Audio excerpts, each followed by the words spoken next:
Ontario Air Brake Endorsement. Pass your Ontario Air Brake Endorsement exam with confidence, a step-by-step guide to the MTO curriculum, in-cab checks, and practical inspection. Genre: Transportation. Target audience: aspiring and licensed commercial drivers in Ontario upgrading to AZ, BZ, or DZ license classes and needing the Z endorsement, driving instructors and safety trainers preparing students for the practical air brake test style, technical, practical, reference, instructional structure model, DeepSeek a V4 Pro content model, DeepSeek a V4 Pro. Chapter 1, Starting Line, Why the Z endorsement matters. Sections. 1.1, The commercial driving landscape in Ontario. 1.2, What an air brake endorsement unlocks for your career. 1.3, How this book transforms stress into confidence. 1.4, The glance at the road ahead, test components demystified. Chapter 1, Starting Line, Why the Z endorsement matters. 1.1, The commercial driving landscape in Ontario. The hum of a refrigerated trailer in a Kingston truck stop at 3 a.m., the slow ballet of dump trucks feeding a GTA construction site, the growl of a livestock hauler climbing away from the Ottawa Valley, this is the real soundtrack of Ontario's economy. Trucks don't just move goods, they stitch communities together and keep every grocery shelf, hospital supply room, and manufacturing line alive. The province moves over $450 billion in trade by road every year, and the drivers who command those rigs carry a quiet, enormous responsibility. Yet the industry is changing. Seasoned drivers are retiring, and the demand for skilled professionals who can handle equipment with air brakes, the very backbone of modern heavy vehicles, has never been sharper. A Class G license opens a door, but moving into AZ, BZ, or DZ territory is what makes you part of a critical, well-paid network that businesses simply cannot run without. This isn't about chasing a paycheck, it's about stepping into a role where your competence directly protects families on the 401, your own livelihood, and the equipment worth hundreds of thousands of dollars beneath you. I remember a driver named Sandra who spent years in a delivery van watching flatbedders and tanker drivers at the truck stops and wondering if she could ever make that leap. She could drive, she had the work ethic, but the thought of a computerized engine and a labyrinth of airlines felt like a foreign language. When she finally got her Z endorsement, she told me it was the day she stopped being just a driver and became the kind of professional that fleet managers call first when the important loads need to move. That's the landscape, one where air brake knowledge doesn't just qualify you, it defines you. 1.2, What an air brake endorsement unlocks for your career. A Z endorsement on your Ontario license is far more than a box ticked on a medical form. It's the key that turns a Class A, B, or D license from a restricted document into a full commercial weapon. Without it, you're legally barred from operating any vehicle equipped with air brakes, which includes virtually every tractor-trailer, every heavy straight truck, and every school bus that transports our kids. With it, you unlock the entire spectrum of commercial driving opportunities, from local gravel hauling to cross-border expedited freight. Career flexibility is where the real magic lies. A driver who holds an AZ license with Z endorsement can slide behind the wheel of a flatbed in the morning, a tanker in the afternoon, and a lowboy carrying an excavator the next week, all with one common denominator, the air brake system you've proven you can inspect, understand, and trust. Employers read AZ as a sign of self-respect and readiness. It tells them you aren't someone who cuts corners, because air brakes don't forgive ignorance. That single letter puts you on short lists for specialized, higher-paying gigs, fuel hauling, heavy equipment transport, and long-haul refrigerated operations that routinely pay 20 to 30% above entry-level van work. I've had fleet safety managers tell me they'd rather hire a driver with 6 months of experience who truly grasps air brake fundamentals than a 5-year veteran who has coasted by on luck. That's because the endorsement is a public promise. You can perform a brake timing check in your sleep, you can spot a failing slack adjuster before it becomes an accident, and you can keep your head cool while depressurizing a system roadside. Those skills don't just protect you, they safeguard the company's safety rating, insurance premiums, and reputation. Over a career, that translates into real money, better home time, and the deep satisfaction that comes from mastering a trade that many people find intimidating.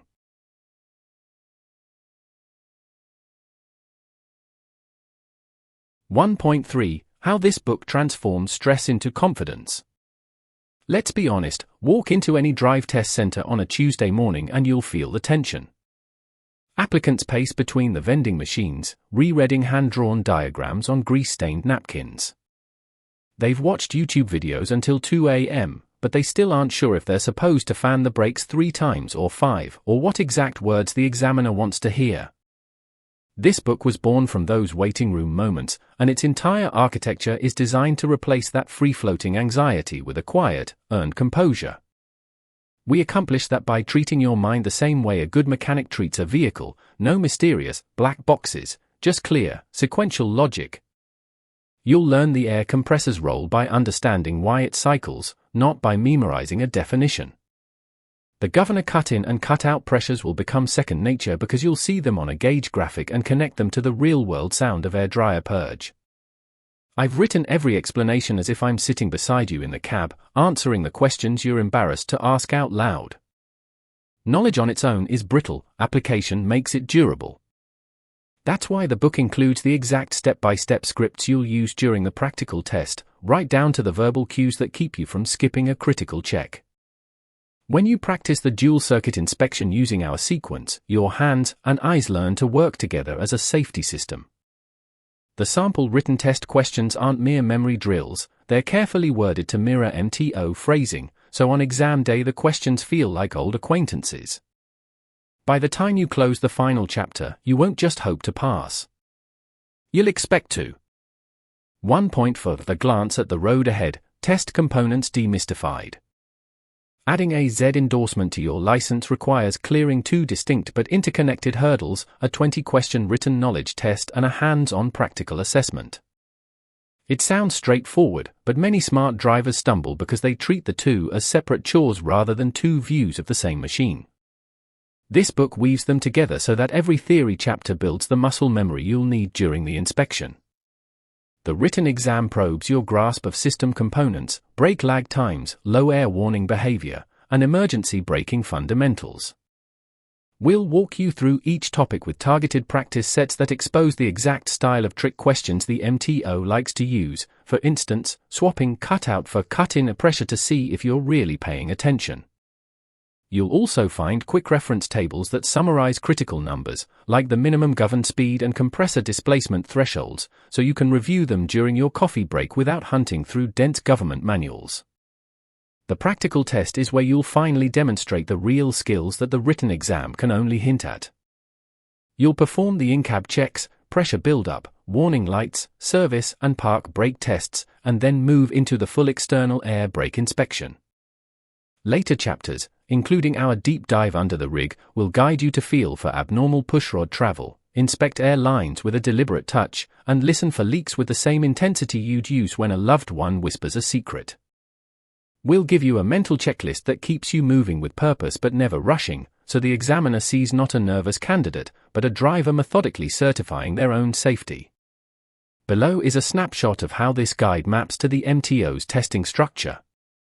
Keep this in your back pocket as we move forward, it's your trail map through the terrain. Test component: what it evaluates how this book prepares you. Everything after this page is built to honor the trust you've placed in this manual.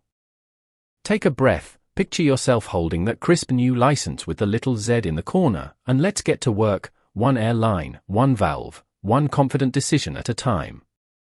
Figure mind map, a clean, high-contrast mind map with center node why the Z endorsement matters, branching to 4 main themes, each with sub-branches. Main branches: Ontario's commercial landscape, sub-economic backbone, driver shortage, career upgrade, professional identity, career unlocks, sub-vehicle eligibility, higher wages, employer trust, specialization, stress to confidence transformation, sub-simplified curriculum, hands-on scripts, practice exams, supportive tone, test components demystified, sub-written knowledge 20 questions, in-cab checks, external inspection, MTO mapping table. The style uses a soft blue and gray palette, with icons of a truck, a gear, a shield, and a book beside each theme, connected by curved lines for a structured yet fluid reading path. Chapter 2, The Science of Stopping, Air Brake Fundamentals. Sections 2.1 Compressed air as your invisible muscle. 2.2 PSI, volume, and braking force made clear. 2.3 Why heavy vehicles rely on pneumatics over hydraulics. 2.4 3 systems, 1 pedal, service, parking, and emergency. 2.1 Compressed air as your invisible muscle.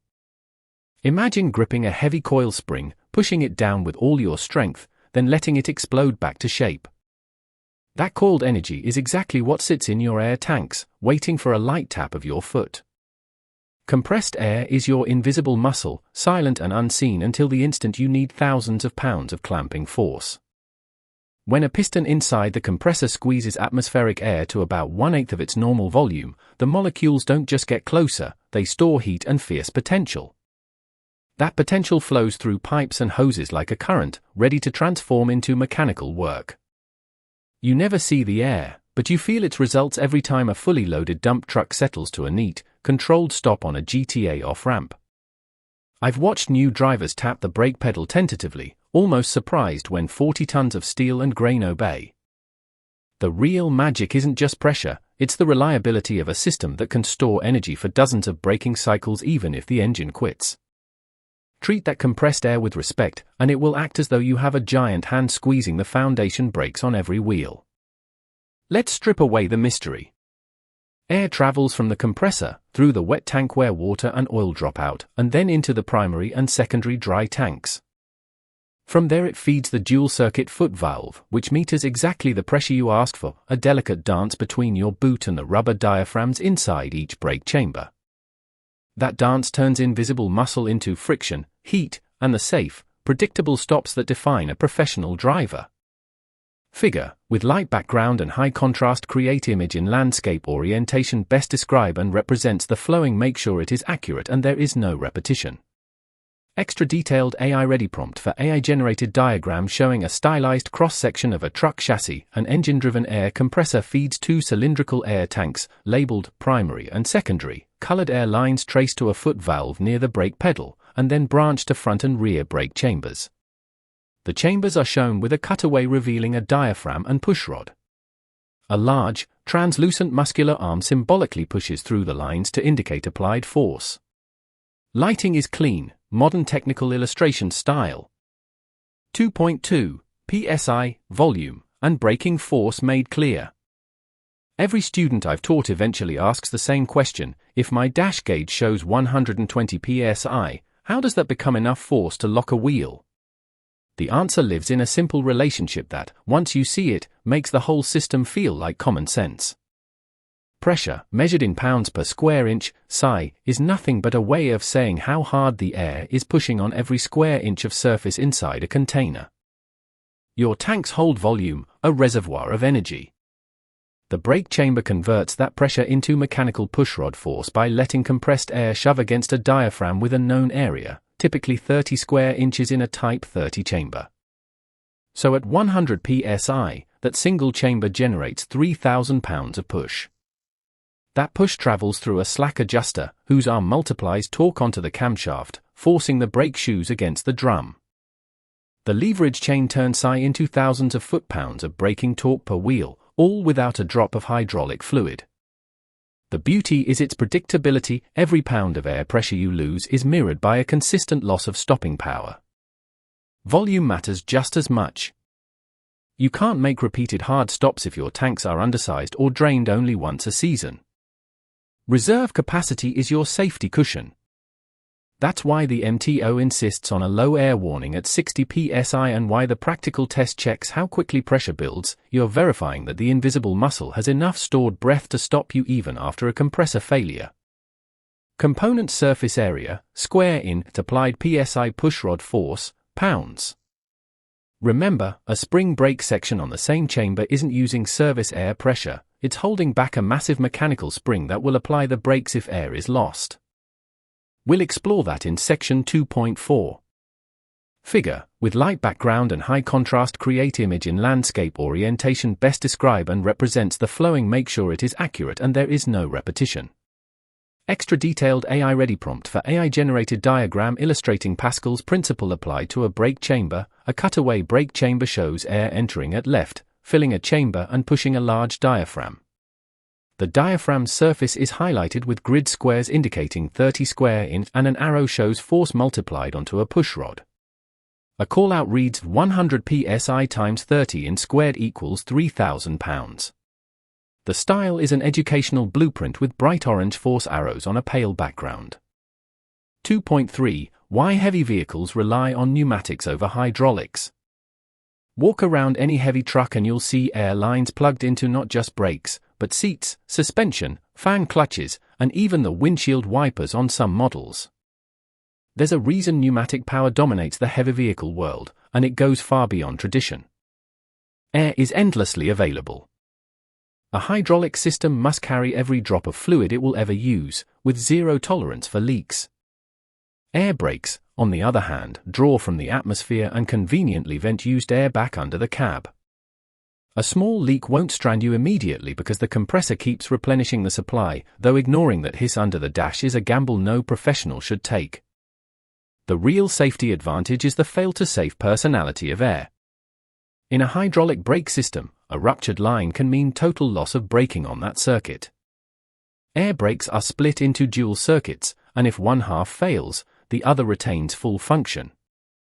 Even a complete loss of air triggers the spring brakes to apply automatically, a dramatic but life-saving feature. I once had an air line separate on a gravel road north of Thunder Bay. The parking brakes slammed on within 2 seconds, turning a potential runaway into a controlled skid in the slush. There's also sheer muscle. The braking force needed to stop a loaded B train far exceeds what a hydraulic system could deliver without massive components and dangerous heat buildup. Air tolerates high temperatures better and allows the use of quick release and relay valves to speed up application and release times, essential when you're threading through downtown traffic with a set of doubles. Finally, air does double duty. It suspends the cab, holds up the trailer, powers the fifth wheel slide, and honks the horn. This multitasking turns the truck into a single, integrated pneumatic ecosystem. Once you see the whole puzzle, you stop thinking of air brakes as a standalone system and start appreciating them as the vehicle's muscular and nervous system rolled into one. Figure, with light background and high contrast create image in landscape orientation best describe and represents the flowing make sure it is accurate and there is no repetition. Extra detailed AI-ready prompt for AI-generated diagram comparing a hydraulic brake system, left side, with a closed loop of fluid reservoirs, master cylinder, and wheel cylinders that is drawn with a crack and a red hex symbol to show a single point of failure, and an air brake system, right side, showing a compressor, 2 separate air tanks, dual foot valve, and spring brake chambers that clamp automatically. Arrows indicate dual circuit independence and fail-safe spring application. The layout is clean, using soft blue for hydraulics and warm orange for pneumatics, with clear labels. 2.4 3 systems, 1 pedal, service, parking, and emergency. When you climb into the cab, the brake pedal feels like a single control, but you're actually commanding 3 distinct systems that must work in harmony. The MTO examiner will listen for this understanding, not just a rote memory of valve names. The service brake is the everyday system triggered by your foot. The dual-circuit foot valve never mixes the 2 circuits, it sends primary air to the rear brakes and secondary air to the front, or sometimes a split front-rear with trailer supply on the primary. This isolation means you could lose your trailer air completely and still have full front axle braking, a fact that saves lives on busy highways. The pedal feels progressive, building pressure smoothly from 0 to about 100 psi at full application, and you should feel that progression in the seat of your pants. The parking brake isn't a separate set of shoes, it's the spring brake chambers on the drive axles, and sometimes trailer axles, that use massive coil springs to clamp the brakes mechanically. When you push in the yellow dash valve, air pressure compresses those springs, releasing the parking brake. Pull the valve out, and you exhaust that air, letting the springs extend and lock the wheels. This is why you should never pump the brakes to build pressure when the spring brakes are applied. You're asking the compressor to fight its own parking force, which is both futile and embarrassing during a pre-trip.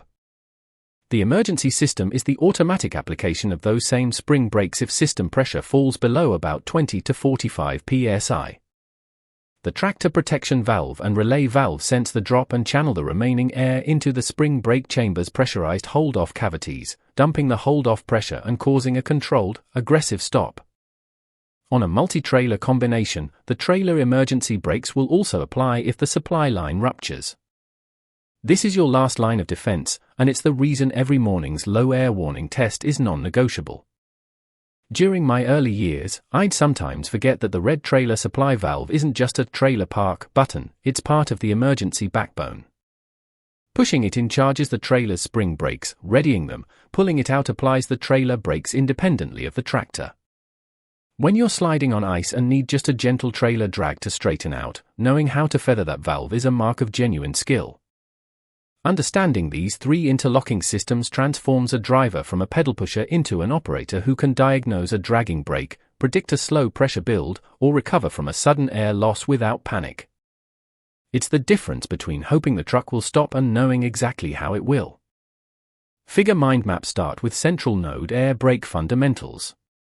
For main branches, compressed air as muscle with sub-branches, energy storage, compressor and tanks, diaphragm force, PSI, volume and force with sub-branches, Pascal's principle, chamber sizes, pressure force calculation, reserve volume, pneumatics over hydraulics with sub-branches, unlimited air, fail-safe spring brakes, dual-circuit safety, multipurpose air systems, service, parking, emergency with sub-branches, dual-circuit foot valve, spring brake chambers, yellow and red controls. Low-air emergency application. Use a technical yet approachable style with blue and orange color coding, minimalist icons for tank, spring, and brake shoe. Chapter 3, the Powerhouse, Compressor, Governor, and Reservoirs. Sections. 3.1, the compressor's drive and duty cycle. 3.2, Governor cutout and cut-in, the breathing rhythm. 3.3, air dryers, alcohol evaporators, and the war on moisture. 3.4, storage tanks and the dual protection strategy. You've felt the invisible muscle of compressed air, and you know it doesn't appear by magic. Somewhere beneath the cab or bolted to the engine block, a gutsy little pump is breathing life into the system. That pump, the compressor, and its command center, the governor, form the heartbeat and pulse of your brake system. The reservoirs act as lungs, storing breath until you call on it. I've stood beside enough roadside breakdowns to know, when drivers truly understand this trio, they stop reacting to warning lights and start anticipating problems before the needle dips. This chapter will give you that deep, intuitive feel. We'll look at how the compressor earns its keep, how the governor sets the breathing rhythm, how we win the endless war on moisture, and how dual tanks build a safety net that saved countless lives on Ontario's grades. 3.1, the compressor's drive and duty cycle. The compressor doesn't run simply because the engine is running. It runs because the governor tells it to, and it works hardest when the system is hungry for air. The engine spins the compressor constantly through a drive belt or directly off timing gears, a permanent mechanical marriage. But inside the compressor's head, an unloading mechanism can lift the intake valves off their seats, letting the pistons pump nothing until pressure calls. This on-again, off-again work is the compressor's duty cycle. In a healthy, leak-free truck, the compressor might load for only 15 to 30 seconds, then unload for a minute or more. That's less than a 25% duty cycle. If you hear the compressor hammering away non-stop while you're idling, your system is bleeding air somewhere. A compressor forced to run at 100% duty cycle, say, from a large leak, will overheat, carbonize its oil, and send black sludge downstream into the valves. Think of the compressor as a marathon runner who can surge when needed but expects recovery periods. When the cut-in pressure triggers, the runner sprints. At cutout, they coast and catch their breath. Respecting that cycle means listening. On a pre-trip, after you've built full pressure and the governor cuts out, pump the brake pedal gently a few times and watch how long it takes before the compressor kicks in again. If it loads too quickly, trust your ear, you've got a leak eating into your safety margin long before the red warning light catches up. 3.2, Governor cutout and cut-in, the breathing rhythm. Figure, with light background and high contrast, create image in landscape orientation best describe and represents the flowing, make sure it is accurate and there is no repetition. Extra detailed AI-ready prompt for AI-generated diagram showing a cutaway view of a reciprocating air compressor mounted on a heavy truck engine. The compressor body is sectioned to reveal the piston, connecting rod, and crankshaft. A belt-driven pulley or gear drive connects to the engine. Highlight the intake and discharge valves, the unloader mechanism, a small air line leading to unloader ports that hold intake valves open, and the oil supply and return lines. Arrows indicate airflow from the intake side through the cylinder to the discharge line going to the reservoirs. A small callout shows the compressor heating up with a brief note: duty cycle, load-unload cycles prevent overheating. Style is technical illustration, clean lines, labeled components, no distracting background. If the compressor is the heart, the governor is the brainstem that regulates its rhythm.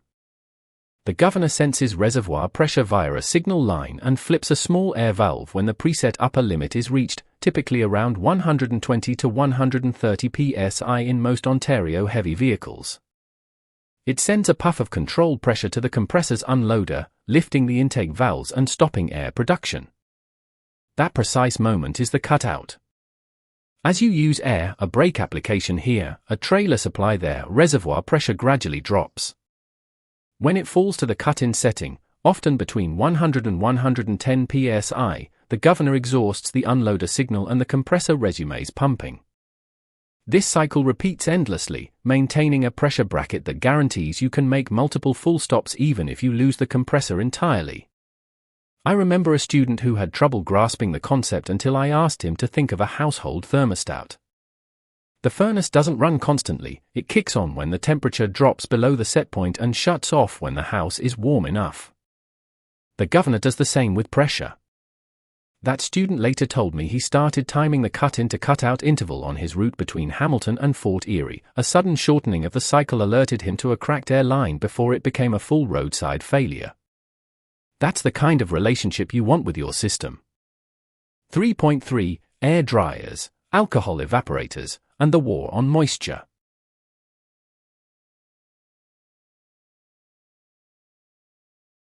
Hot compressed air carries water vapor like a sponge. When that air cools in the tanks and lines, water condenses and becomes the enemy of every valve, spring, and diaphragm. Left unchecked, moisture freezes in winter, blocking signals when you need brakes most.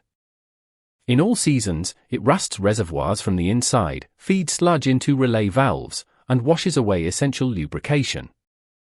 You fight this with two primary weapons, air dryers and alcohol evaporators.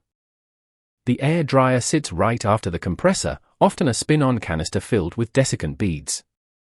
It strips moisture from the hot discharge air before it ever reaches the tanks.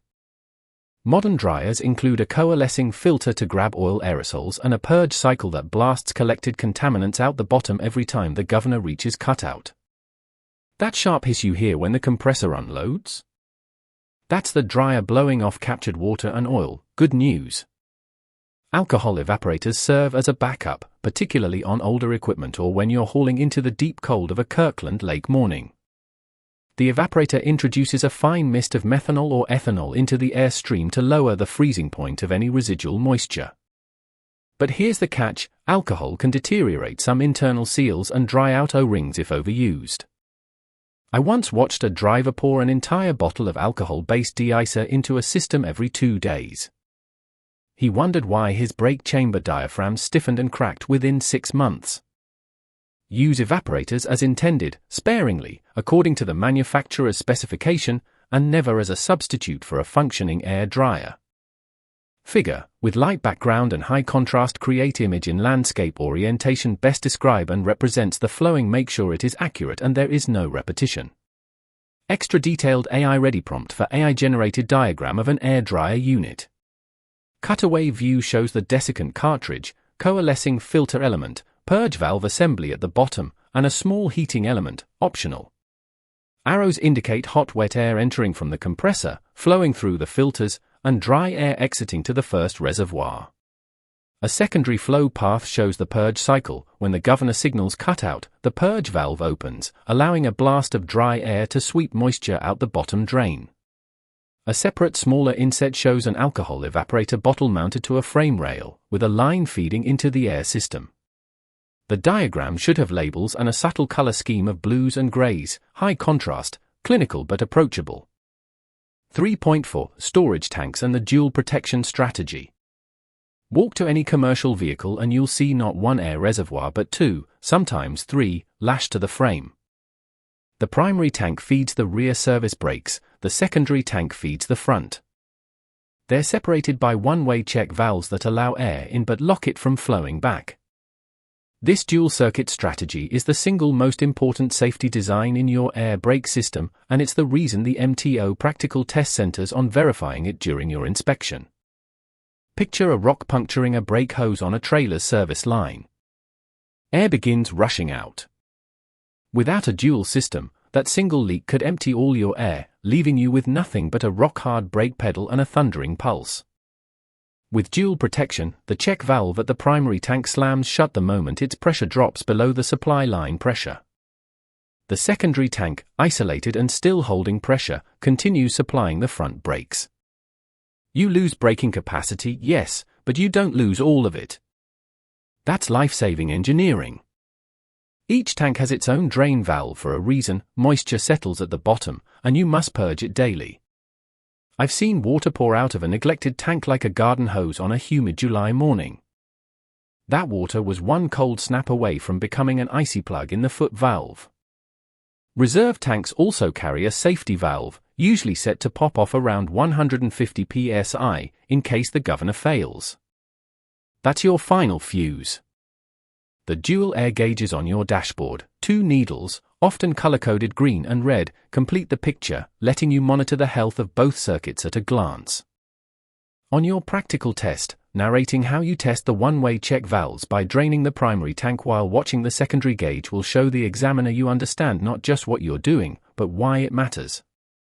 Figure, with light background and high contrast, create image in landscape orientation best describe and represents the flowing. Make sure it is accurate and there is no repetition.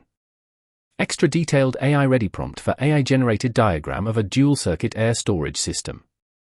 Two large cylindrical tanks are shown, labeled primary, rear, and secondary, front.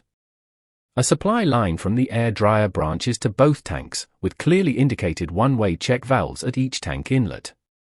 Drain valves are drawn at the bottom of each tank. A safety valve, pop-off, is shown on one tank. Lines lead from the tanks to a schematic of brake valves, with color-coded feed lines, e.g., blue for secondary, green for primary, going to front and rear service chambers. In the cab, a dashboard gauge with two needles, green and red, is visible. Arrows show air flow, and a call-out notes for check valve isolates a failed circuit, preserving air in the other. Overall style is clean schematic rendering with a light background, making identification of each component easy. Figure mind map central node titled The Powerhouse, Compressor, Governor, and Reservoirs.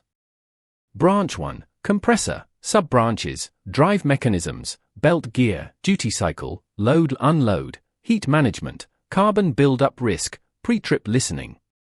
Branch 2, Governor, Sub-branches, Cut-out pressure, 120 to 130 psi, cut-in pressure, 100 to 110 psi, unload a signal, thermostat analogy, diagnostic cycle timing.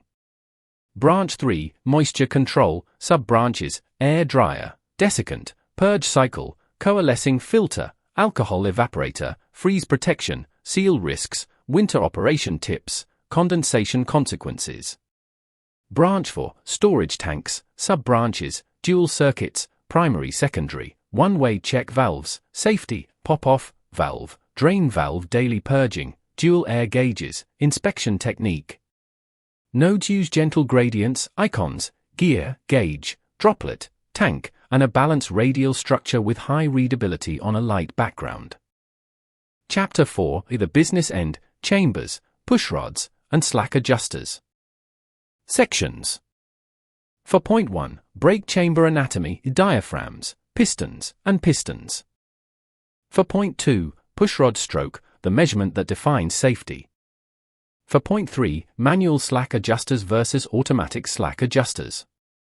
For point 4, spotting worn clevises, yokes, and mounting brackets. You followed the compressed air from the compressor's first gasp, through the governor's steady rhythm, into the reservoirs that hold your braking breath. Now, we arrive where it all turns real. Beneath the truck, where diesel grime meets steel, the brake chambers wait like silent sentinels. This is the business end, the mechanical crossroads where invisible pressure transforms into the clamp, the squeal, the safe stop. I've knelt beside hundreds of trailers during pre-trip inspections, flashlight in hand, and I can tell you, the drivers who master this section never panic at the DriveTest yard. They know what each click, each millimeter of travel, and each pin means. Let's dig in together. For point 1, brake chamber anatomy, diaphragms, pistons, and pistons. You might look at the heading and think I've made a typo. I haven't. In the world of heavy vehicle brakes, you'll meet two distinct pistons, each with a radically different job. Pair that with the trusty diaphragm, and you've got the full cast of characters that turn air into action. Figure, with light background and high contrast, create image in landscape orientation best describe and represents the flowing, make sure it is accurate and there is no repetition. Extra detailed AI-ready prompt for AI-generated diagram showing a cross-sectional view of a modern double diaphragm spring brake chamber, cutaway style. The left side shows the service chamber with a flexible rubber diaphragm, push plate, and pushrod emerging. The right side reveals the spring brake chamber with a large, compressed coil spring pressing against a piston, separated from the service chamber by a dividing wall. Labels point to the diaphragm, service return spring, pushrod, yoke, pressure plate, power spring, spring piston, release bolt, caging bolt, and dust boot. Lighting is even, industrial, with a subtle blue and grey palette. Style, precise technical illustration suitable for an instructional manual. The flexible wall that starts it all. Most service chambers on Ontario rigs rely on a rugged diaphragm. Picture a drumhead that flexes forward under pressure, shoving a steel push plate ahead of it. The diaphragm seals the chamber's two halves so completely that not a whisper of air escapes. When you tap the brake pedal, air floods behind the diaphragm, and that rubber muscle bulges outward, starting the chain. Inside the service chamber, a return spring waits to push everything back when you let off. This spring is your unsung hero, it resets the brake so you don't drag a smoking drum down the 401. Diaphragms are simple, durable, but not immortal. I've seen them stiffen with age, crack around the clamping ring, and even balloon under moisture. That's why your pre-trip eye is their best defense. Enter the first piston when things get heavy. Some heavy-duty chambers abandon the diaphragm for a piston assembly on the service side. Instead of a rubber sheet, air presses against a machine disc fitted with an O-ring or lip seal. This piston slides inside a cast bore, offering higher force and better heat resistance. If you're working on a logging truck or a long-nose Pete pulling a low boy, you might bump into piston-type service chambers. The principle is identical, air pushes, piston moves, pushrod drives forward. Now, what about that second piston? That's the real powerhouse, the spring brake side. The second piston, caged fury. Inside the spring brake chamber lives a coiled steel monster that would terrify you if it weren't bolted shut. This is the power spring, and it pushes against a massive piston that takes up most of the rear housing. When you release the parking brake, air rushes in behind this piston, compressing the spring and holding it in a caged state. The piston literally floats on a cushion of air, waiting. If system pressure bleeds away, say, through a leak or because you deliberately pop the yellow knob, that compressed air escapes. The spring then shoves its piston forward with relentless force, which in turn drives the pushrod out through the service chamber. You get a fail-safe brake application even without foot power. Those two pistons, one for service and one for spring, work in graceful tandem. Understanding this duality makes every inspection step feel less like memorization and more like detective work. The pushrod, where all paths converge. Whether pushed by a diaphragm or a piston, the final output is always a chrome-plated or steel rod emerging from the chamber's mouth. It looks simple, but it carries thousands of pounds of linear thrust.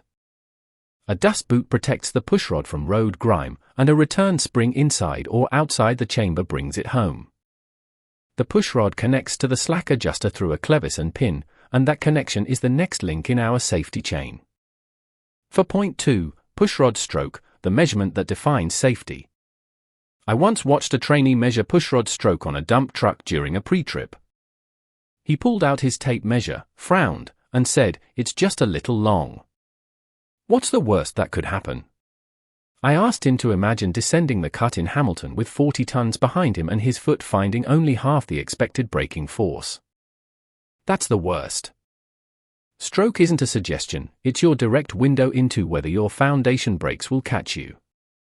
Figure, with light background and high contrast, create image in landscape orientation best describe and represents the flowing. Make sure it is accurate and there is no repetition.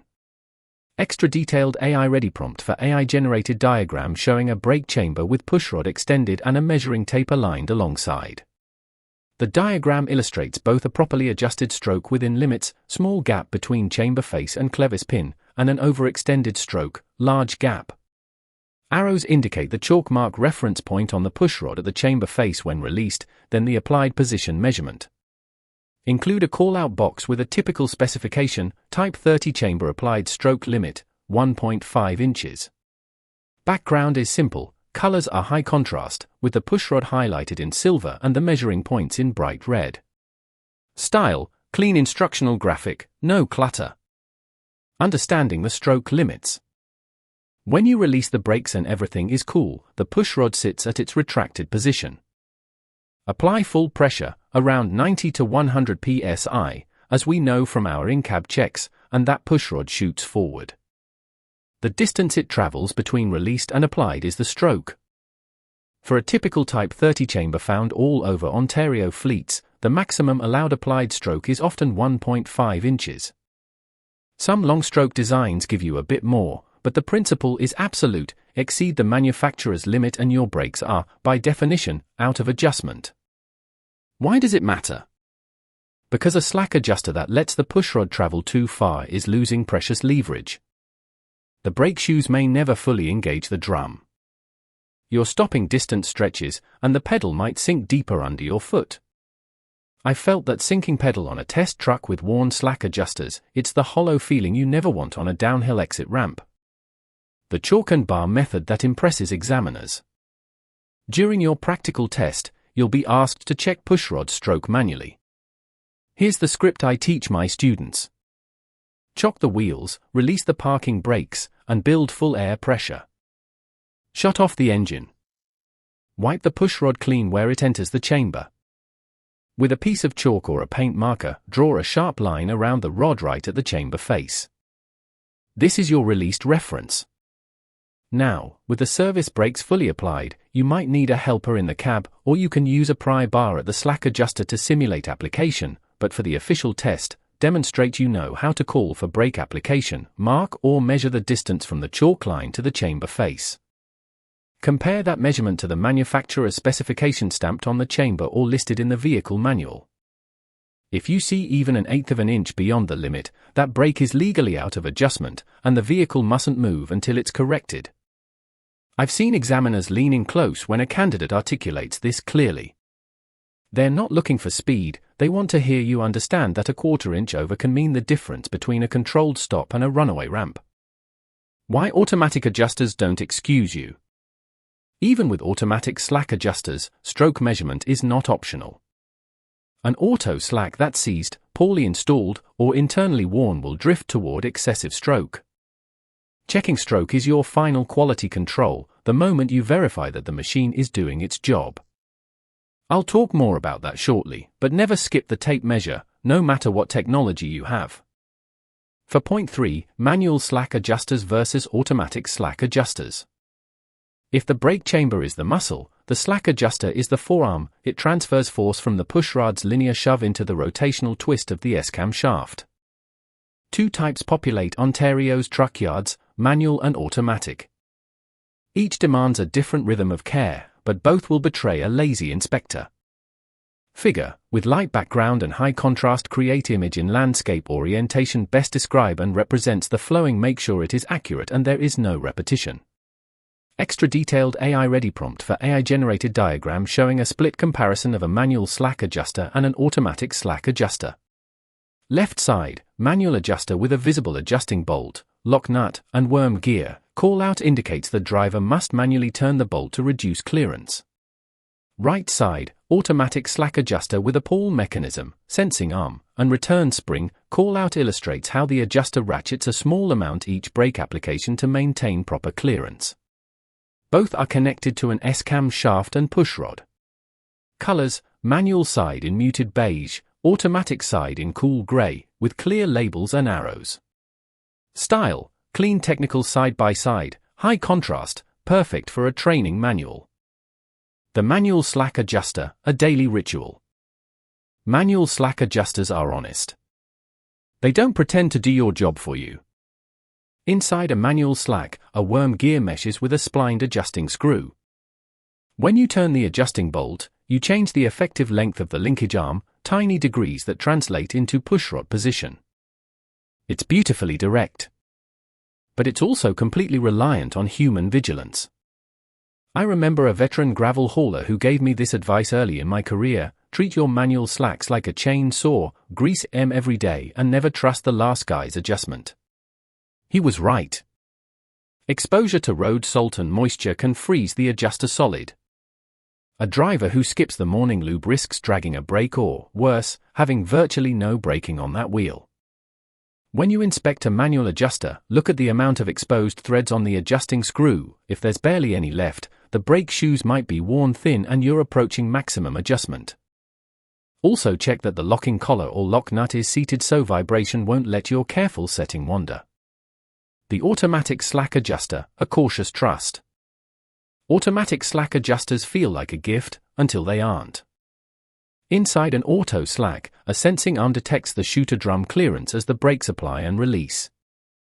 When clearance grows beyond a preset limit, a one-way clutch ratchets the adjuster mechanism, taking up just the right amount of slack. In theory, you never have to touch it. In practice, I found more than one auto slack that was painted over after a body job, its pawl gummed, quietly letting the stroke grow with every stop. During your inspection, do not manually adjust an auto slack unless you have confirmed it's needed and you're following the manufacturer's procedure, and certainly not as a routine tweak. Overadjustment can lead to dragging brakes and a fire risk. Instead, verify its health. Check that the grease fitting takes fresh lubricant, watch that the pawl indicator moves when you apply and release the brakes, and give the pushrod the chalk and bar test. The auto slack should hold the stroke steady across multiple applications. If you see the stroke lengthening a tiny bit each time, the adjuster isn't holding. That's a fail, and the examiner will be pleased you caught it. Bridging both worlds on test day. On your practical exam, the examiner may point to a slack adjuster and simply ask, is this manual or automatic? Show me how you check it. A strong answer names the type, demonstrates the visual difference, the manual's exposed hex bolt versus the auto sealed unit with a pawl housing, and then immediately performs a stroke measurement. It's that combination of identification and verification that sets a professional apart from a memorizer. For point 4, spotting worn clevises, yokes, and mounting brackets. All the precision of your stroke adjustments means nothing if the pins, yokes, or brackets holding the system together are falling apart. These small iron parts bear the brunt of every stop, and fatigue doesn't announce itself with a warning light, it shows up as a hairline crack, an elongated hole, or a faint orange stain. Figure, with light background and high contrast, create image in landscape orientation best describe and represents the flowing. Make sure it is accurate and there is no repetition. Extra detailed AI-ready prompt for AI-generated diagram showing close-up views of brake chamber mounting components. Top, a healthy clevis and yoke connection with a clean pin, intact cotter pin, and no play. Bottom, 3 common failure panels, an elongated clevis pinhole, a cracked yoke arm, and a mounting bracket with rust streaks and a missing bolt. All are labeled with concise warnings. Lighting is bright and clinical, background light gray, high detail, suitable for inspection training. Style, realistic technical illustration combined with damage highlight callouts. Clevises and yokes, the joints that speak when you wiggle. The clevis is that U-shaped bracket at the pushrod's tip, and it straddles the slack adjuster arm. A hardened steel pin passes through both, often secured by a tiny cotter pin or spring clip. Over thousands of brake cycles, that pin can groove, the clevis holes can oblong, and the whole assembly can develop dangerous slop. Here's a field trick: with the brakes released, grab the pushrod near the clevis and try to shake it side to side and up and down. Any perceptible clunk or play means the joint is loose. I also look for the cotter pin bent in a way that suggests someone reused it, a sure sign of rushed maintenance. A missing cotter pin on a test day is an instant out-of-service condition. Show the examiner you can spot it in seconds, and you've earned a gold star. The yoke, often associated with wedge-type brakes, serves a similar connecting function. Inspect its threaded connection to the pushrod, look for cracks radiating from the root of the yoke or galling on the threads that hint at over-torquing. These components vibrate at the frequency of the road, so stress cracks are a real threat. Mounting brackets, the foundation no one mentions. Brake chambers don't float in midair. They're bolted to the axle or suspension through heavy steel brackets. I've walked around many a truck and found loose mounting bolts weeping rusty tears, a sign of movement. On one pre-trip, I saw a bracket that had cracked completely through behind the chamber, hidden by a coat of fresh paint. Only a mirror and a good flashlight revealed the danger. If a chamber breaks loose under application, you lose all braking on that wheel and risk tearing out air lines. Use your inspection time to look at each bracket's welds and bolt heads. Check for rubbing marks where a pushrod might be contacting the bracket, evidence of misalignment. All fasteners should be tight and free of rust pitting. Remind yourself that gravity and vibration never rest, neither should your inspection.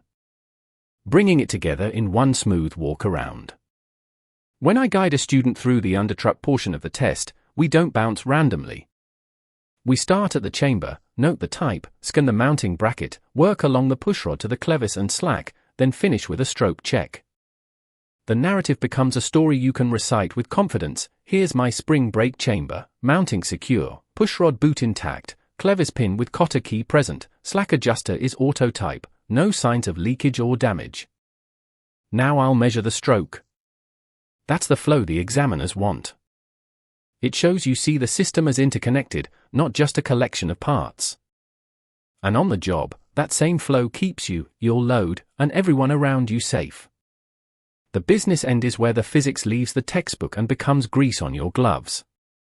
Own this chapter, and the rest of the air brake system will feel like it has a purpose. Because it does, delivering your commands to the road through nothing more than chambers, pushrods, and a handful of iron that you now know how to read like a book. Figure mind map. Create a mind map for Chapter 4, the business end, chambers, pushrods, and slack adjusters.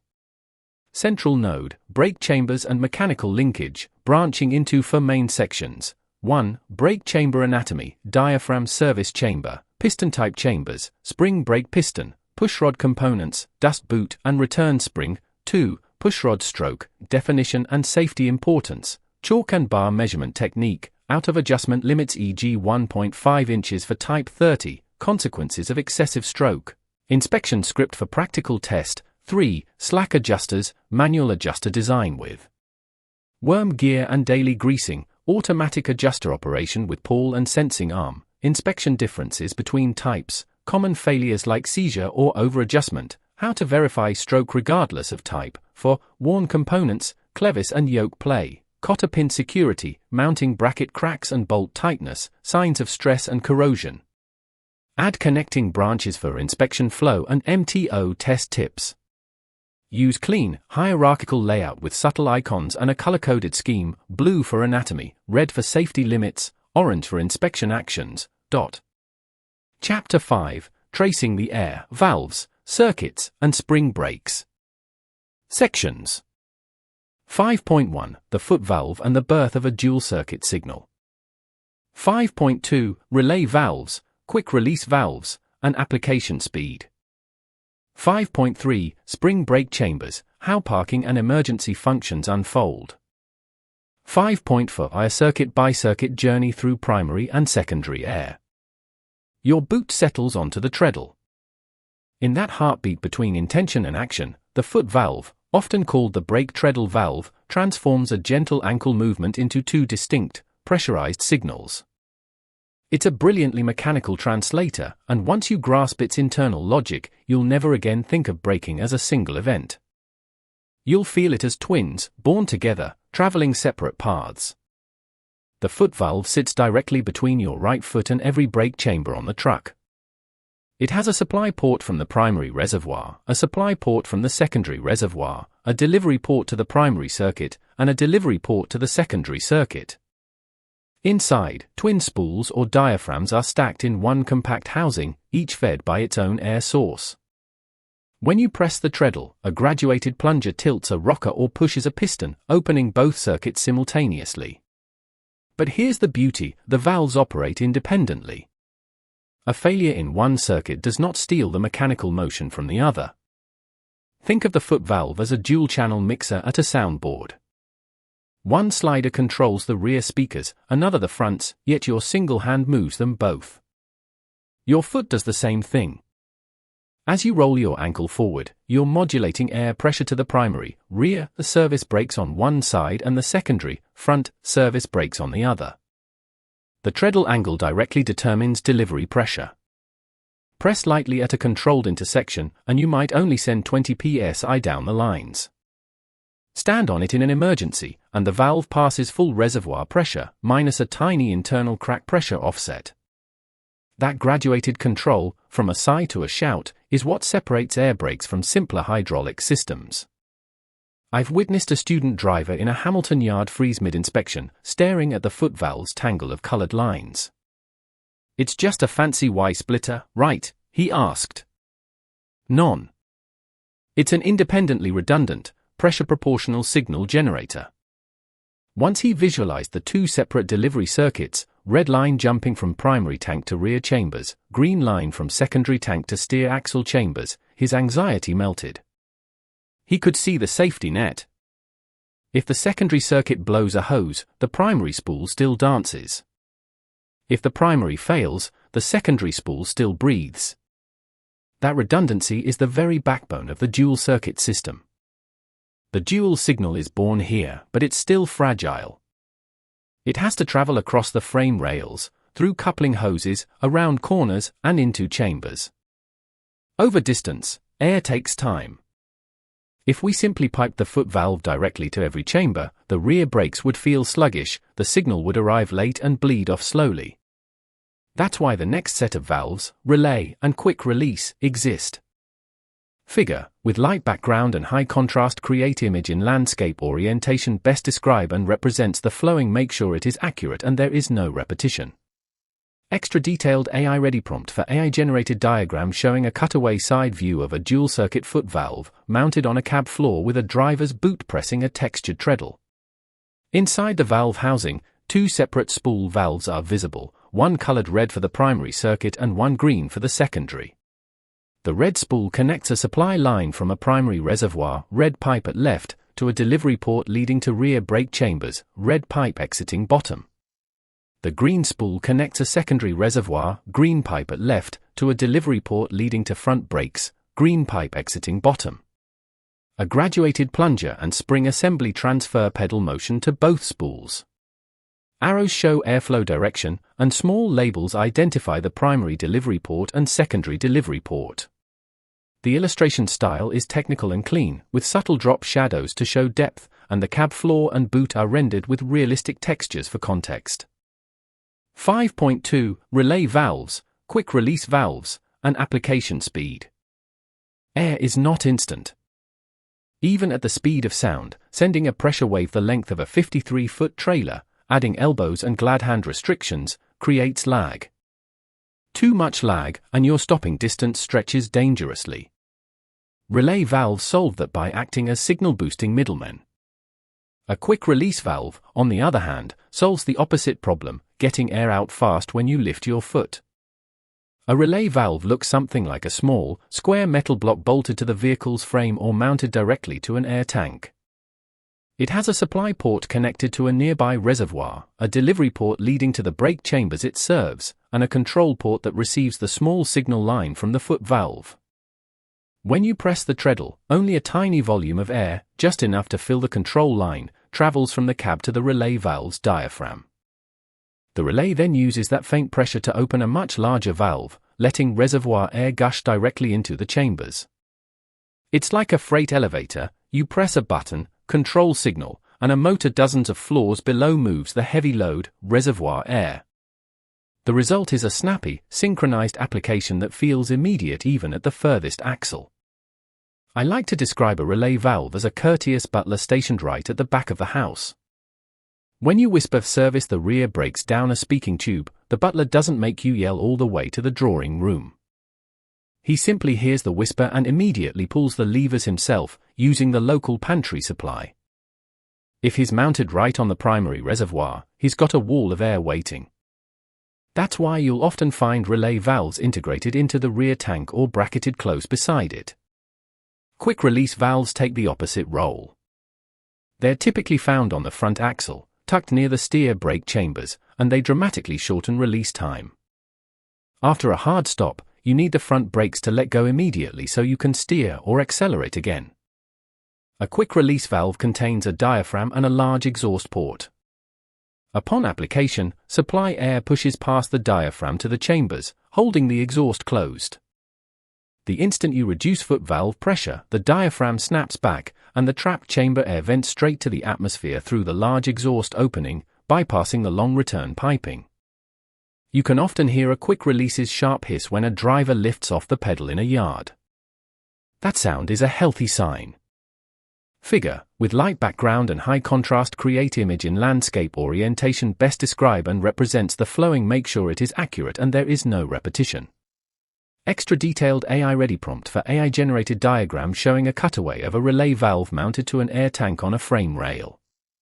The relay valve body is shown in section, revealing a flexible diaphragm, a control port receiving a thin red signal line from the foot valve, a large supply port coming directly from the reservoir, and 2 delivery ports connected to rear brake chambers.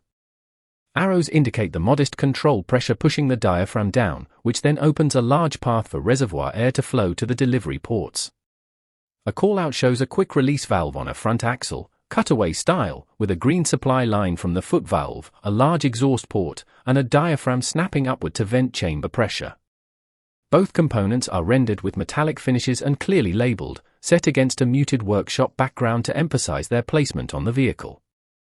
Understanding these valves shifts your perspective from parts on a chassis to a timed performance. The MTO practical test examiners listen for those crisp exhaust notes and watch for smooth, quick applications. A stuck relay valve can cause a wheel to drag, a blocked quick release port will keep a front brake partially applied and overheat the drum.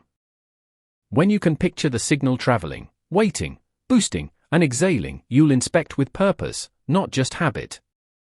Now, there's a special breed of chamber that takes this timed performance and adds a dramatic safety net. That's the spring brake, and it deserves its own deep look. 5.3 Spring brake chambers, how parking and emergency functions unfold. The spring brake chamber is a masterstroke of fail-safe engineering. It looks like an oversized clamp shell bolted behind the service chamber, and inside rests a coiled spring so powerful it can lock a set of tractor drive wheels at 60,000 kilograms. But it doesn't do that every time you stop. That colossal spring only deploys when you want to park or when the system has lost its breath entirely. A spring brake chamber is actually 2 chambers piggybacked, the service chamber at the front, closest to the pushrod, and the spring brake section at the rear, separated by a heavy diaphragm and a flange plate. The service side operates exactly as you learned in Chapter 4. Air pressure enters, pushes the diaphragm, extends the pushrod, and applies the foundation brakes. The spring side works oppositely. It holds that massive power spring compressed by air pressure. When you push in the yellow dash valve to release the parking brakes, system air flows into the spring brake cavity, compressing the spring so the brakes stay off.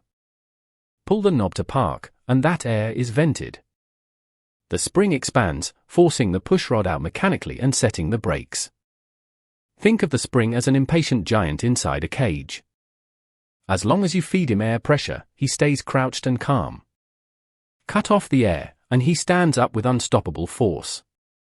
That design means if you lose all air pressure rolling down a grade, the giant automatically deploys and brings the vehicle to a stop. No electronics, no decision from the driver, just physics honoring its promise.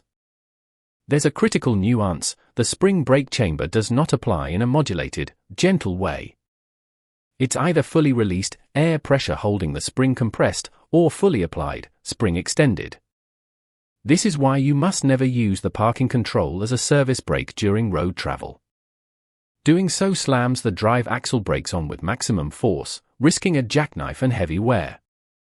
The system gives you a separate blue knob for tractor protection or trailer supply, and a yellow diamond for parking. They look friendly, but they command immense forces. Figure, with light background and high contrast, create image in landscape orientation best describe and represents the flowing. Make sure it is accurate and there is no repetition. Extra detailed AI-ready prompt for AI-generated diagram showing a cutaway of a spring brake chamber with both service and spring brake sections clearly labeled. The front service diaphragm is in its relaxed position, the rear heavy coil power spring is shown compressed, with a supply port labeled spring brake port, parking emergency, admitting air, blue arrow, into the spring cavity. A second port, service port, admits air, red arrow, for service braking. The pushrod extends outward to a slack adjuster. A callout shows the same chamber after supply air is lost, with the power spring fully expanded, pushing the service diaphragm, pushrod, and slack adjuster forward to mechanically apply the brake. The background includes a muted truck wheel end assembly for context. The illustration uses color coding, blue for parking a spring circuit, red for service circuit, and includes a safety note indicating the spring force. When you perform the daily spring brake test, engine off, key on, release parking brakes, pump the service pedal to deplete air, watching the yellow knob pop out, you're proving that the giant hasn't rusted in his crouch. I've seen a veteran driver stare at a knob that wouldn't pop, convinced the system was fine until we found a kinked spring inside the chamber, half-cocked and ready to fail on the next downgrade. Treat that test with reverence. Now that we understand these individual voices, let's trace the entire melody through the primary and secondary circuits, bar by bar, from pump to pavement. 5.4 A circuit by circuit journey through primary and secondary air. Let's strap on mental coveralls and follow a molecule of compressed air. We'll take two separate tours, the primary circuit, which typically serves the rear axle service brakes, and the secondary circuit, handling the front axle service brakes. Along the way, all the instruments we've discussed come together in a synchronized, fail-safe arrangement. The primary circuit begins at the wet tank or directly at the primary reservoir, which is fed by the compressor and protected by a one-way check valve and a pressure protection valve. When you press the foot valve treadle, a command signal exits the primary delivery port of the foot valve, usually through a red-coded nylon line. This small signal shoots down the frame rail. It doesn't go directly to the rear chambers. It arrives at the control port of the relay valve mounted on or near the primary reservoir. The relay recognizes the incoming pressure, opens its internal diaphragm, and a massive rush of air from the reservoir bursts through to the service side of the rear brake chambers. The pushrods extend, slack adjusters rotate the S-cams, and shoes lock against the drums. All of this happens in less than half a second. Release is the reverse journey with one elegant twist. When you lift your foot, the foot valve vents its delivery pressure. The relay valve instantly senses the drop at its control port, closes the supply, and opens its own quick exhaust path, allowing the air in the chambers to escape near the axle. No need to trudge all the way back to the cab. The secondary circuit follows a parallel script, but with lighter hardware and often without a relay valve on rigid trucks. A green line leaves the foot valve secondary side and flows directly to the front brake chambers, possibly via a quick release valve. In many tractors, there is no remote relay needed because the chambers are close to the cab. A quick release ensures crisp release. However, on some buses and trucks where the front axle is far forward, a small relay valve serves the steer axle. The beauty is the symmetry of independence. A rupture in the red primary circuit line will drain the rear service brakes, but your secondary circuit, drawing from its own tank and colored green, still sends pressure to the steer axle. You'll feel the pedal go strange, the low air warning will scream, but you will still steer and stop. That's what it means to have a dual-circuit system born at the foot valve. Figure, with light background and high contrast, create image in landscape orientation best describe and represents the flowing. Make sure it is accurate and there is no repetition. Extra detailed AI-ready prompt for AI-generated diagram showing a complete dual-circuit air brake schematic for a typical Ontario tractor-trailer combination. The layout should be a top-down, color-coded flow diagram. The compressor, governor, air dryer, and 3 reservoirs, primary red, secondary green, and supply wet blue, are shown on the left. From the foot valve, a red line labeled primary circuit, rear brakes, runs to a relay valve mounted on the primary tank, with lines from the relay to rear brake chambers on the drive axles, and a pink line for trailer supply via gladhands. A green line labeled secondary circuit, front brakes, runs from the foot valve through a quick release valve to front brake chambers. A blue dashed line for parking. A spring brake circuit is shown from the dash valves to the spring brake chambers on the drive axles. Arrows indicate flow direction during a brake application. Key components, foot valve, relay, QR, spring chambers, are highlighted. The background is a subtle blueprint grid to reinforce the instructional technical vibe, with an Ontario silhouette in the corner for regional context. If you trace the circuitry with your finger before a drive test inspection, you'll stop seeing a mess of lines and start seeing a logical blueprint. You'll anticipate where moisture might collect in a relay port, why a quick release valve's exhaust must stay clean, and how a single faulty diaphragm inside the foot valve could create cross-circuit feedback. That depth of understanding is what turns a nervous candidate into a confident professional. As you close this chapter, remember, valves are the grammar of the air brake language. The foot valve is the subject that starts the sentence, relays and quick releases are the verbs that give it speed, and spring brakes are the exclamation point that guarantees safety even when the sentence is broken. Now you can read the whole story. Figure mind map central node, tracing the air, valves, circuits, and spring brakes. Branch 1, foot valve, dual circuit signal generation with sub-branches, treadle and graduated control, independent primary, red, and secondary, green, spools, supply and delivery connections, safety through redundancy. Branch 2, relay valves and quick release, speed control with sub-branches, relay valve as signal booster, control port, local reservoir supply, remote mounting for rear axles, quick release valve for fast exhaust on front brakes, crisp application and release timing. Branch 3, spring brake chambers, parking emergency with sub-branches, piggyback construction, service section plus spring section, power spring held compressed by air pressure, yellow dash valve control automatic pop-out, fail-safe mechanism, air loss equals full spring apply, never use as service brake. Branch 4, circuit by circuit journey with sub-branches, primary, red, circuit, foot valve relay rear chambers, secondary, green, circuit, foot valve quick release front chambers, or relay if needed, parallel independence for safety, flow from compressor to wheels, connecting line showing interaction, foot valve initiates both circuits, relay boosts rear signal, quick release vents front air, spring brakes monitor parking emergency air. Style, clean, color-coded with red, green, blue, professional nodes, white background. Chapter 6, the MTO Pre-Trip Inspection, your roadmap to success. Sections. 6.1, why the inspection anchors your practical test. 6.2, safety preliminaries, chocks, pressure build-up, and first checks.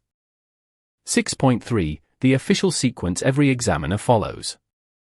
6.4, costly errors that convert a pass into a retest. 6.1, why the inspection anchors your practical test. You can explain the entire anatomy of a dual-circuit system in your sleep. You can recite cutout pressures and pushrod stroke tolerances from memory. But the moment your examiner asks you to walk toward the truck and begin, something shifts. Theory becomes motion. Knowledge becomes responsibility. That's why the pre-trip inspection isn't just a checklist they hand you, it's the practical test's emotional and technical anchor. I've stood in the drive test yard with students who had every written answer locked down, yet their hands shook when they reached for the hood latch. The inspection forces you to demonstrate something no written exam can measure, your ability to care for the equipment as if lives depend on it, because they do. When an examiner sees you deliberately placing chocks before anything else, or pressing the brake pedal with a patient, measured rhythm during the leak-down test, they aren't checking boxes. They're deciding if you're the kind of driver they'd trust in a January storm near Sault Ste. Marie. The inspection is also where you prove you understand the relationship between all the components we've covered so far. You've learned how compressed air moves from the compressor to the reservoirs, how the foot valve splits the signal, and how the chambers convert it into mechanical force. Now you'll demonstrate that you can personally confirm the health of that entire chain, from the engine bay to the trailer axles, before you ever roll an inch. It's a ritual that transforms a driver from a vehicle operator into a safety professional, and your examiner will watch it closely. Passing this portion isn't about perfection on the first try, it's about showing system awareness. If you miss a step but catch it and correct it, many examiners will note your composure. If you rush through the in-cab checks and forget to test the low air warning, you've just signaled that you might ignore a critical alarm on the highway. This section is designed to be passable with methodical practice, and that's exactly what we'll build right now. 6.2. Safety Preliminaries, Chocks, Pressure Build-up, and First Checks. Before the engine even starts, you set the stage. The first moments of your test are not about air brakes directly, they're about proving you understand that a 40-ton vehicle can become a deadly projectile without basic precautions. I want you to imagine a pilot walking around an aircraft before takeoff. They don't skip the mundane checks because they know that a forgotten pitot tube cover has brought down planes before. Your chocks are that pitot tube cover. Begin by announcing, clearly enough for the examiner to hear, that you're verifying the vehicle is on a level surface and that you're placing wheel chocks on both sides of the drive axle tires. Actually bend down and position them. This isn't theater, it's a deliberate act that tells your brain, I am now responsible for containing this machine's energy. Even if the examiner says the ground is level and chocks aren't mandatory for the test, doing it demonstrates a professional habit that sticks. Once your chocks are set, enter the cab and buckle your seatbelt. Turn the ignition to the on position without starting the engine so you can observe the electrical gauges and warning lights. The air pressure gauges will likely show residual pressure from the last shutdown, note that down mentally. Before you do anything else, press and hold the brake pedal. Feel the resistance and watch the primary and secondary needles. The goal here is to confirm the gauges are working and that there's enough stored air to perform the system's first wake-up call. If the needles dance or fail to rise as you pump down, you found a problem before it found you. Now it's time to build pressure. Start the engine and let it idle. The compressor should begin feeding the reservoirs. In a quiet cab, you can sometimes hear the governor's subtle shift in engine load as it cycles. While pressure climbs, watch the needles on both gauges. They should rise smoothly and together. If one lags significantly, that's a clue of a restriction or leak in that circuit. This idle pressure build is your first live look at the hidden muscle you studied in Chapter 2, and it should feel reassuring rather than mysterious. As the needles approach 100 psi, prepare for the most important early checks, the low air warning and the compressor cutout. At around 60 psi, the low air warning buzzer and light must activate. This is non-negotiable. If it doesn't, you stop the test immediately, something you'll note aloud to the examiner. Then, continue watching until the governor cuts out, typically between 120 and 135 psi. You'll hear a brief PSSHT and the needles will stabilize. That moment tells you the governor and compressor are working as a team, just as you learned in Chapter 3. Let the engine run a few more seconds to confirm the cutout is steady, then you're ready to move deeper into the sequence. 6.2.1 The First Air Loss Check. With the system fully charged and the compressor cutout confirmed, shut off the engine and turn the ignition back to on so the gauges and warnings stay powered. Now, press and hold the brake pedal firmly. This is not a gentle tap, it's a steady, controlled application that releases air from both circuits. Hold it long enough to watch the pressure drop and to listen for any hissing from leaks inside the cab or under the vehicle. The examiner will be listening too. The MTO standard requires that you observe the rate of pressure loss. If the primary or secondary needle drops more than 3 psi in 1 minute after the initial drop caused by the pedal application, you have a leak that needs investigation. Count in your head or use the truck's clock if available. This is where many candidates rush. Instead, treat the moment like a doctor taking a patient's pulse, calm, deliberate, diagnostic. Announce what you're seeing, needles holding steady, no significant drop. That not only shows competence but also covers you if the examiner later asks what you observed. Release the brake pedal. The pressure should stabilize. If it doesn't, if one circuit continues bleeding down, there's a valve or chamber issue that demands immediate attention. You've just performed your first real-world diagnostic, and it's a skill that will serve you far beyond the test. 6.3. The official sequence every examiner follows. Examiners don't invent their own inspection order. They follow a structured sequence derived from the MTO's Commercial Vehicle Inspection Guidelines, and your job is to make that sequence your own. I've broken it down into a logical flow that mirrors what most Ontario test centres expect. Walk it mentally a dozen times at home, and it will become as natural as brushing your teeth. 6.3.1. In-cab checks, full sequence. The in-cab portion is your control center validation. You've already partially done this during the build-up phase, but now you complete it. After the first air loss check, with the engine off and ignition on, you must test the low air warning again by pumping the brake pedal to bleed pressure down. Watch the gauges, the warning buzzer and light should activate no lower than 60 psi. Pump further until the parking brake valve, yellow diamond, or, in some vehicles, the spring brakes automatically apply. This typically happens between 20 and 40 psi. This pop-out proves your spring brakes will engage if system pressure is lost catastrophically. I've seen candidates panic when the knob pops, but you should smile inwardly. The system is doing exactly what it's designed to do. Next, start the engine and let the pressure rebuild to operating range. Once cutout is achieved a second time, you'll test the service brakes with the engine running. Place the transmission in neutral, or park, and apply a firm, steady brake pedal. Hold it. Listen for leaks, watch the gauges for any drop that would indicate a valve fault.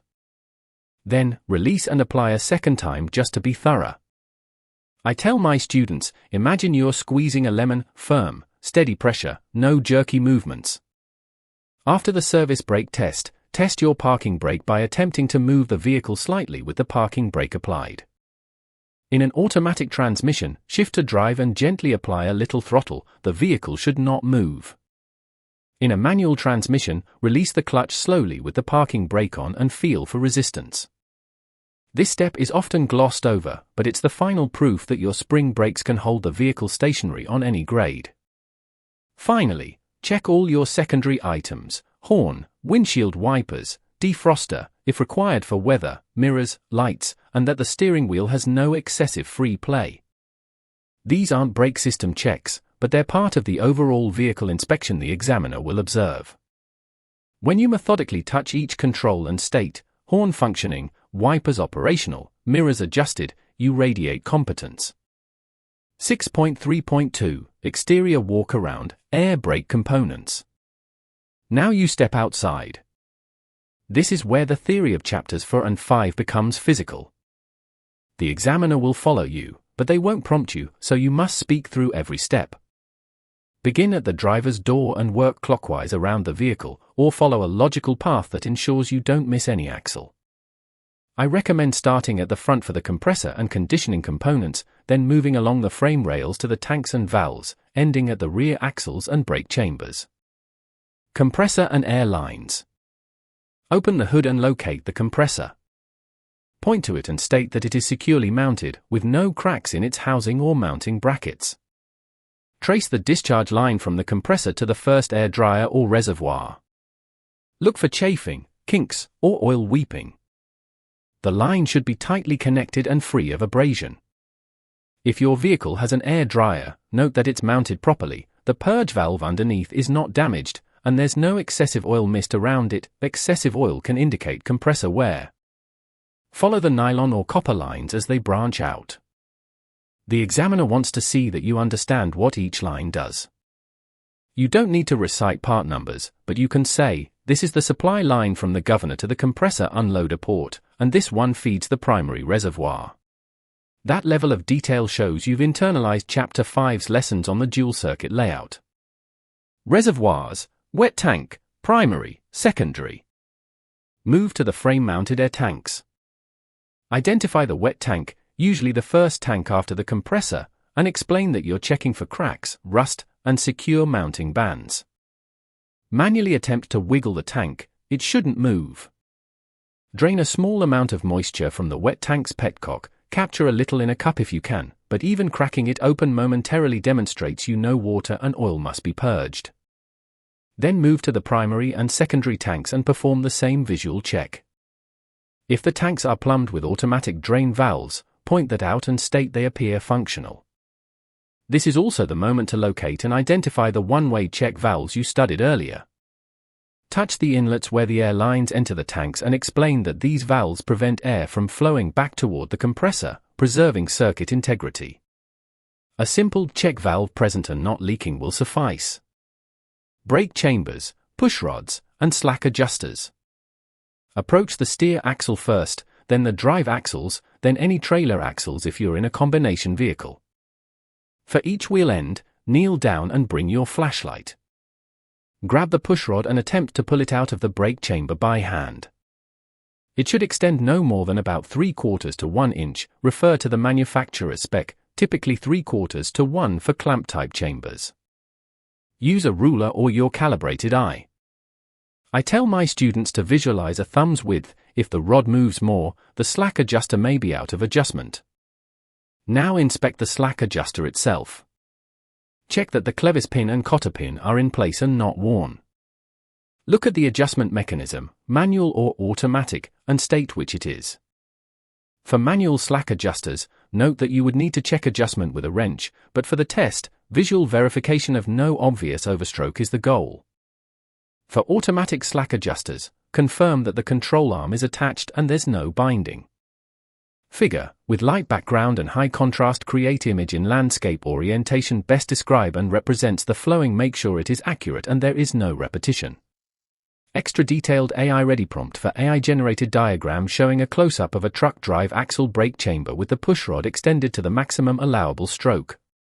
The image should include a clear ruler or measurement indicator showing the 1-inch limit.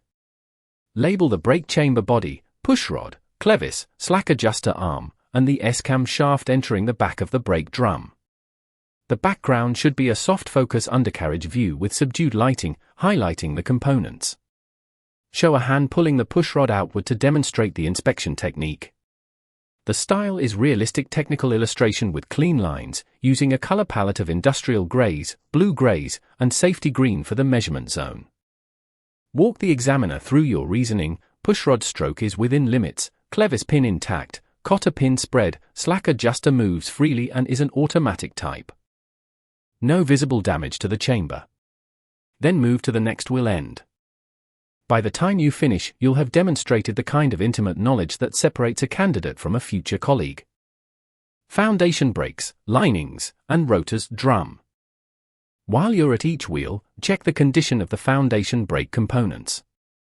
On air-braked vehicles, these are usually S-cam drum brakes or air disc brakes. For drums, look through the inspection slot or remove the rubber plug if safe. The brake lining thickness should not be less than the manufacturer's specification, often 1/4 inch at the thinnest point. Shine your light on the lining and state, lining thickness is adequate, no cracks or oil contamination visible. For air disc brakes, you'll look at the pad thickness and the condition of the rotor. The rotor should be smooth and free of deep scoring. The caliper should be securely mounted with no signs of leaking fluid, though air disc brakes obviously use air, but the caliper still needs mechanical integrity. I found that many candidates rush this part because it's not specifically air system, but the examiner wants to see that you understand the whole stopping mechanism. When you can connect the chamber's pushrod movement to the S-cam rotation and eventual shoe application, you're telling a story of force transfer, and that's exactly what Chapter 4 was about. Valves, relay, quick release, and spring brake modulator. As you move along the chassis, point out any relay valves, quick release valves, or spring brake control valves mounted on the frame or axles. These were covered in Chapter 5. Describe their function briefly. This relay valve speeds up application on the trailer axles by responding to the control signal from the foot valve. Check that the valve body isn't cracked, that its exhaust port is clear of debris, and that the mounting bolts are tight. For quick-release valves near steer axle chambers, verify they can vent air quickly when brakes are released. A particularly telling moment for examiners is when a candidate locates the spring brake modulation valve, sometimes found on the trailer, and explains that it prevents compounding, the simultaneous application of service and spring brakes that can damage components. This shows you're not just memorizing parts but thinking about system protection. Trailer connections, if applicable. If you're testing in a tractor-trailer combination, the glad hands and electrical cable are critical. Identify the service, blue, and supply, red, glad hands. Inspect the rubber seals inside the couplers for cracks or dirt. Ensure the glad hand jaws lock securely when connected. Follow the lines back to the trailer's air tanks and check the trailer spring brake valve and relay valve. Announce that the trailer supply valve in the cab, the red octagonal knob, controls the trailer's spring brakes, and that the trailer service brakes function through the blue line. I like to physically trace the lines with my hand to ground myself. It's a tactile way to remember which circuit does what. 6.3.3 Final in-cab pressure recheck. Once you complete the exterior walk-around, return to the cab. Start the engine and build pressure back to governor cutout. Shut off the engine again, turn the ignition on, and recheck the air loss rate as you did earlier, but this time do it with the parking brake released. Press and hold the brake pedal and watch the gauges. The reason for the parking brake off is to ensure the spring brake circuit isn't masking a leak in the service side. The same 3 psi per minute rule applies. Announce your finding, pressure loss is 2 psi in 1 minute, well within limits. Finally, restore the parking brake, remove your chocks, state it, and take a breath. You've completed the official sequence. The examiner may ask you a few questions, answer them plainly and with confidence, but don't oversell. The inspection you just performed has already done the heavy lifting.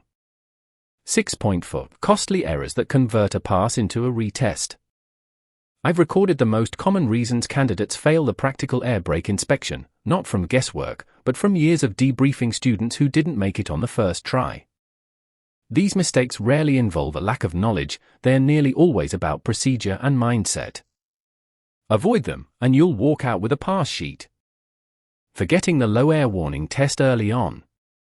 The low air warning is your first live test of a safety-critical system, yet anxiety makes some candidates skip it entirely. They build pressure to cut out, shut off the engine, and jump straight to the first leak down without ever pumping down to trigger the warning. In the examiner's mind, that's a major oversight, equivalent to a pilot ignoring the stall warning test. Always pump the brakes after the initial build to observe the warning activation and the parking brake pop-out. If you do forget, and you realize mid-inspection, you can ask, may I go back and complete the low air warning check? I omitted it. Some examiners will allow it if you're honest and contrite, but don't bank on it. Make it a ritual, not an afterthought. Rushed external inspection without verbalization. You can have your face 2 inches from a slack adjuster, but if you don't say, I'm checking the pushrod stroke and cotter pin, the examiner can't read your mind. I've seen a candidate meticulously go through every chamber, only to be marked down because the examiner didn't hear them mention the clevis pin. Speak clearly. Narrate your actions as you perform them. If you're shy, remember, the examiner is not your audience, the future family in the minivan next to your rig is. Practice your script at home, in the shower, in your driveway until the words come naturally. Misinterpreting the air loss rate rule. A student once watched the primary needle drop 2 psi immediately when he pressed the pedal, then drop another 3 psi over the next minute. He failed because the total drop of 5 psi exceeded the 3 psi limit, even though he thought the initial drop didn't count. The rule is, once the system stabilizes after the initial pedal application, the subsequent loss in 1 minute must not exceed 3 psi. The initial drop is normal, but you must watch the needle after it settles and time from there. Practice this with a co-driver until you can confidently read the gauges and start the count at the right moment. Use the second hand of your watch or the truck's clock. Precision matters. Ignoring the parking brake while moving. This one is almost cliché but still catches people. After the exterior walk-around, they re-enter the cab, start the engine, and attempt to move the vehicle with the parking brake still engaged. They lurch, the engine strains, and the examiner marks a critical safety error. Always announce parking brake released before engaging a gear. Always. Even if you're flustered, pause with your hand on the yellow knob and say it out loud. This simple verbal cue has saved dozens of my students from automatic failure.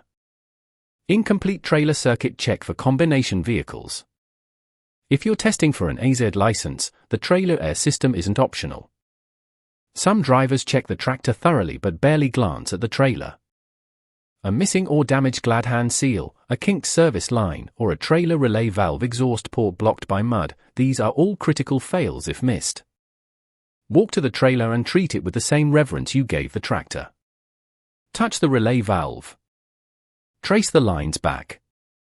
The examiner will follow you, so give them a show. Overconfidence in the post-inspection air loss test. After the walk-around, you're tired. You might do a quick recheck and mumble, "Pressure's fine."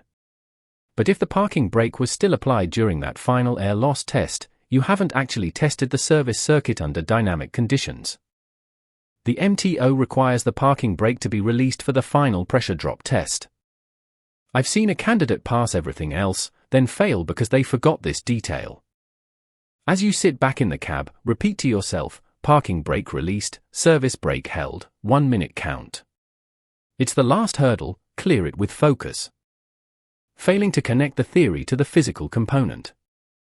Sometimes a candidate points at a component and says the right name but can't answer a simple follow-up like, "What would happen if this line were to rupture?" or "How does this relay valve reduce lag time?" The examiner may not ask, but if they do, stumbling can cast doubt on your whole inspection. I recommend that when you identify a component during the walk-around, you silently recall its function from the earlier chapters. For example, at the quick release valve, speeds brake release by venting chamber air close to the brakes.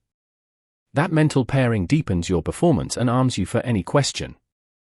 Here's my honest reflection: the difference between a pass and a retest often comes down to a handful of seconds and a handful of words. You're not being tested on your ability to perform a hero's journey, you're being tested on your willingness to be slow, loud, and thorough. Embrace that. When you treat the inspection like a conversation with the vehicle, you'll find the examiner becomes a silent partner in your success. Figure Mind Map, MTO Pre-Trip Inspection Mind Map centered on Pre-Trip Inspection Roadmap. Main branches: 1. Safety preliminaries with sub-branches: wheel chocks, pressure buildup, low air warning test, compressor cutout.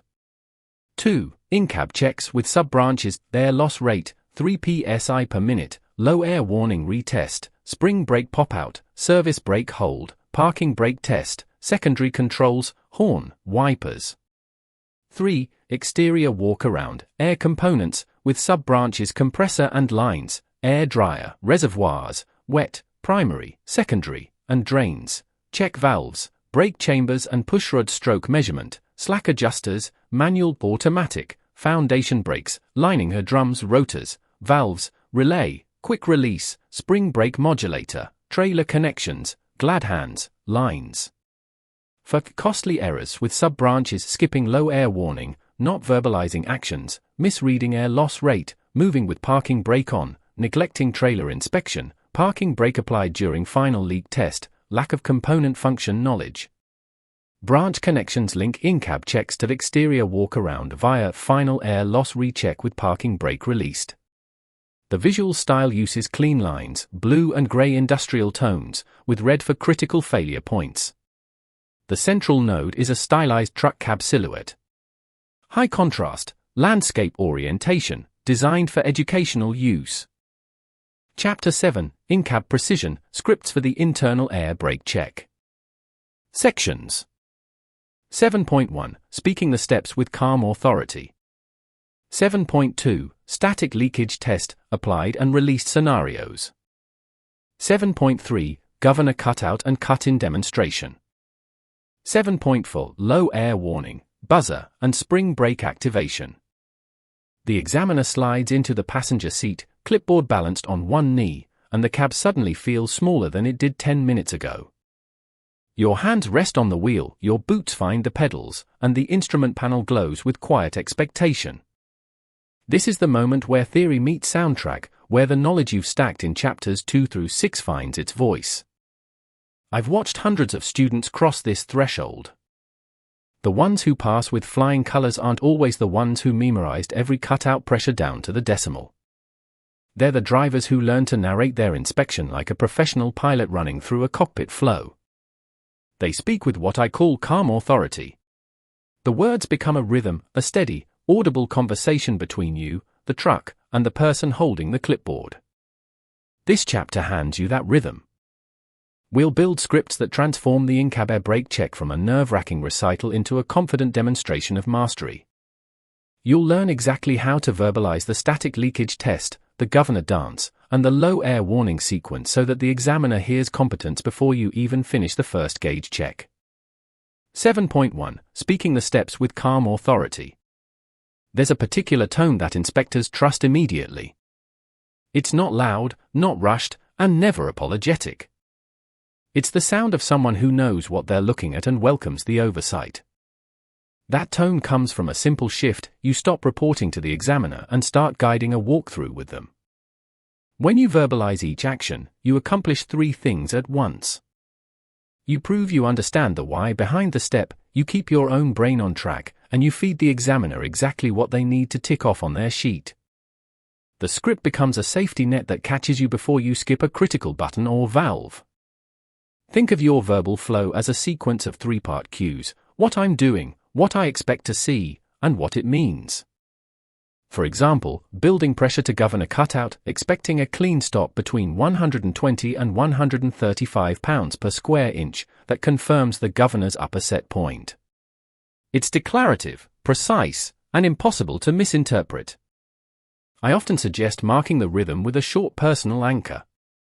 One driver I trained used to take a single deep breath just before touching the ignition key. He told me it was his mental curtain raise, a signal that he was shifting from applicant to captain. The examiner noticed the calm. Later, she admitted it set the entire test at ease. You don't need to memorize a novel. A flexible skeleton script works better because every truck's gauges settle at slightly different numbers.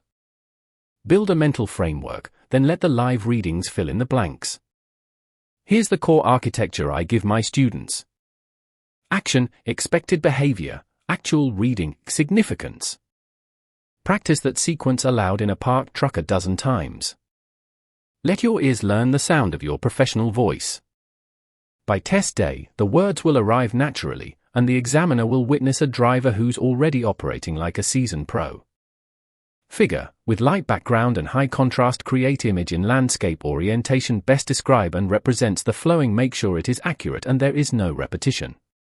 Extra detailed AI-ready prompt for AI-generated diagram showing a split view inside a commercial truck cab. On the left, a driver's hands rest on the steering wheel with the instrument panel clearly visible, displaying dual air pressure needles near 125 psi. On the right, a stylized speech bubble containing a short script excerpt building to cutout, expecting 120 to 135 psi in clean sans serif font. Soft, natural daylight streams through the windshield, and the overall composition feels calm, focused, and instructional. 7.2 Static leakage test, applied and released scenarios. The static leakage test is the truck's blood pressure check, 2 simple measurements that reveal the hidden health of every seal, hose, and valve between the reservoir and the brake chambers. You'll perform it with the engine off, the key on, and all your senses tuned to the gauges. A vehicle that can't hold pressure sitting still can't be trusted barreling down the 401. I've seen this test catch leaks that a visual inspection would never notice: a pinhole in a coupling, a tired check valve, a relay valve that weeps only under steady load. That's why you approach it not as a box to tick, but as an honest conversation with the system. Let's walk through both halves so you can deliver the script with the clarity of a surgeon and the easy pace of a storyteller. Applied leakage test, the 1-minute standoff. With the air system fully charged to governor cutout, shut down the engine and turn the key back to the on position so your electric gauges stay alive. Plant your right foot firmly on the service brake pedal and hold it there, steady pressure, no pumping, no letting up. You just placed the entire downstream circuit under constant demand. Now watch the primary and secondary needles. You're looking for no more than 2 psi drop in a single unit over 1 full minute, and no more than 3 psi for a tractor-trailer combination. I keep a small mental count, 10 seconds, check the mirror, 20 seconds, glance at the trailer supply line in my head, 60 seconds, read the gauge. The examiner may time it silently, but your deliberate narration lets them know you're not guessing. Your script might flow like this: service brake fully applied, engine off, key on. Holding steady. I'll monitor the pressure for 1 minute. Starting at 120 in the primary, 119 in the secondary. 60 seconds elapsed. Primary dropped to 119, secondary to 118. That's just 1 pound in each, well within the 2 psi limit. The applied circuit is airtight. I recall a student who noticed the primary needle creep down 3 psi in 40 seconds. He stopped, looked at me, and said, "That's already too fast. I wouldn't take this rig on the road." He called the examiner over and pointed to the gauge. That failure became the most impressive part of his demonstration. He owned the standard and refused to ignore it. That's calm authority in action. Release leakage test, the quiet audit. This half of the test often causes confusion because you're watching for a leak without a brake application, but the principle is beautifully simple. You want to verify that the service circuit isn't bleeding away pressure just by sitting there. Start with the system fully charged again, engine off, key on. This time, make sure the parking brake is released, wheels chocked firmly, and keep your foot off the service pedal entirely. Watch the needles. The allowable loss mirrors the applied test: 2 psi per minute for a single vehicle, 3 psi for a combination. The script follows the same shape: parking brakes released, service brakes untouched. Tractor protection valve is set. I'll observe the primary and secondary needles for 1 quiet minute. Initial readings 125 and 125. Time complete. Both needles haven't moved. Release circuit integrity confirmed.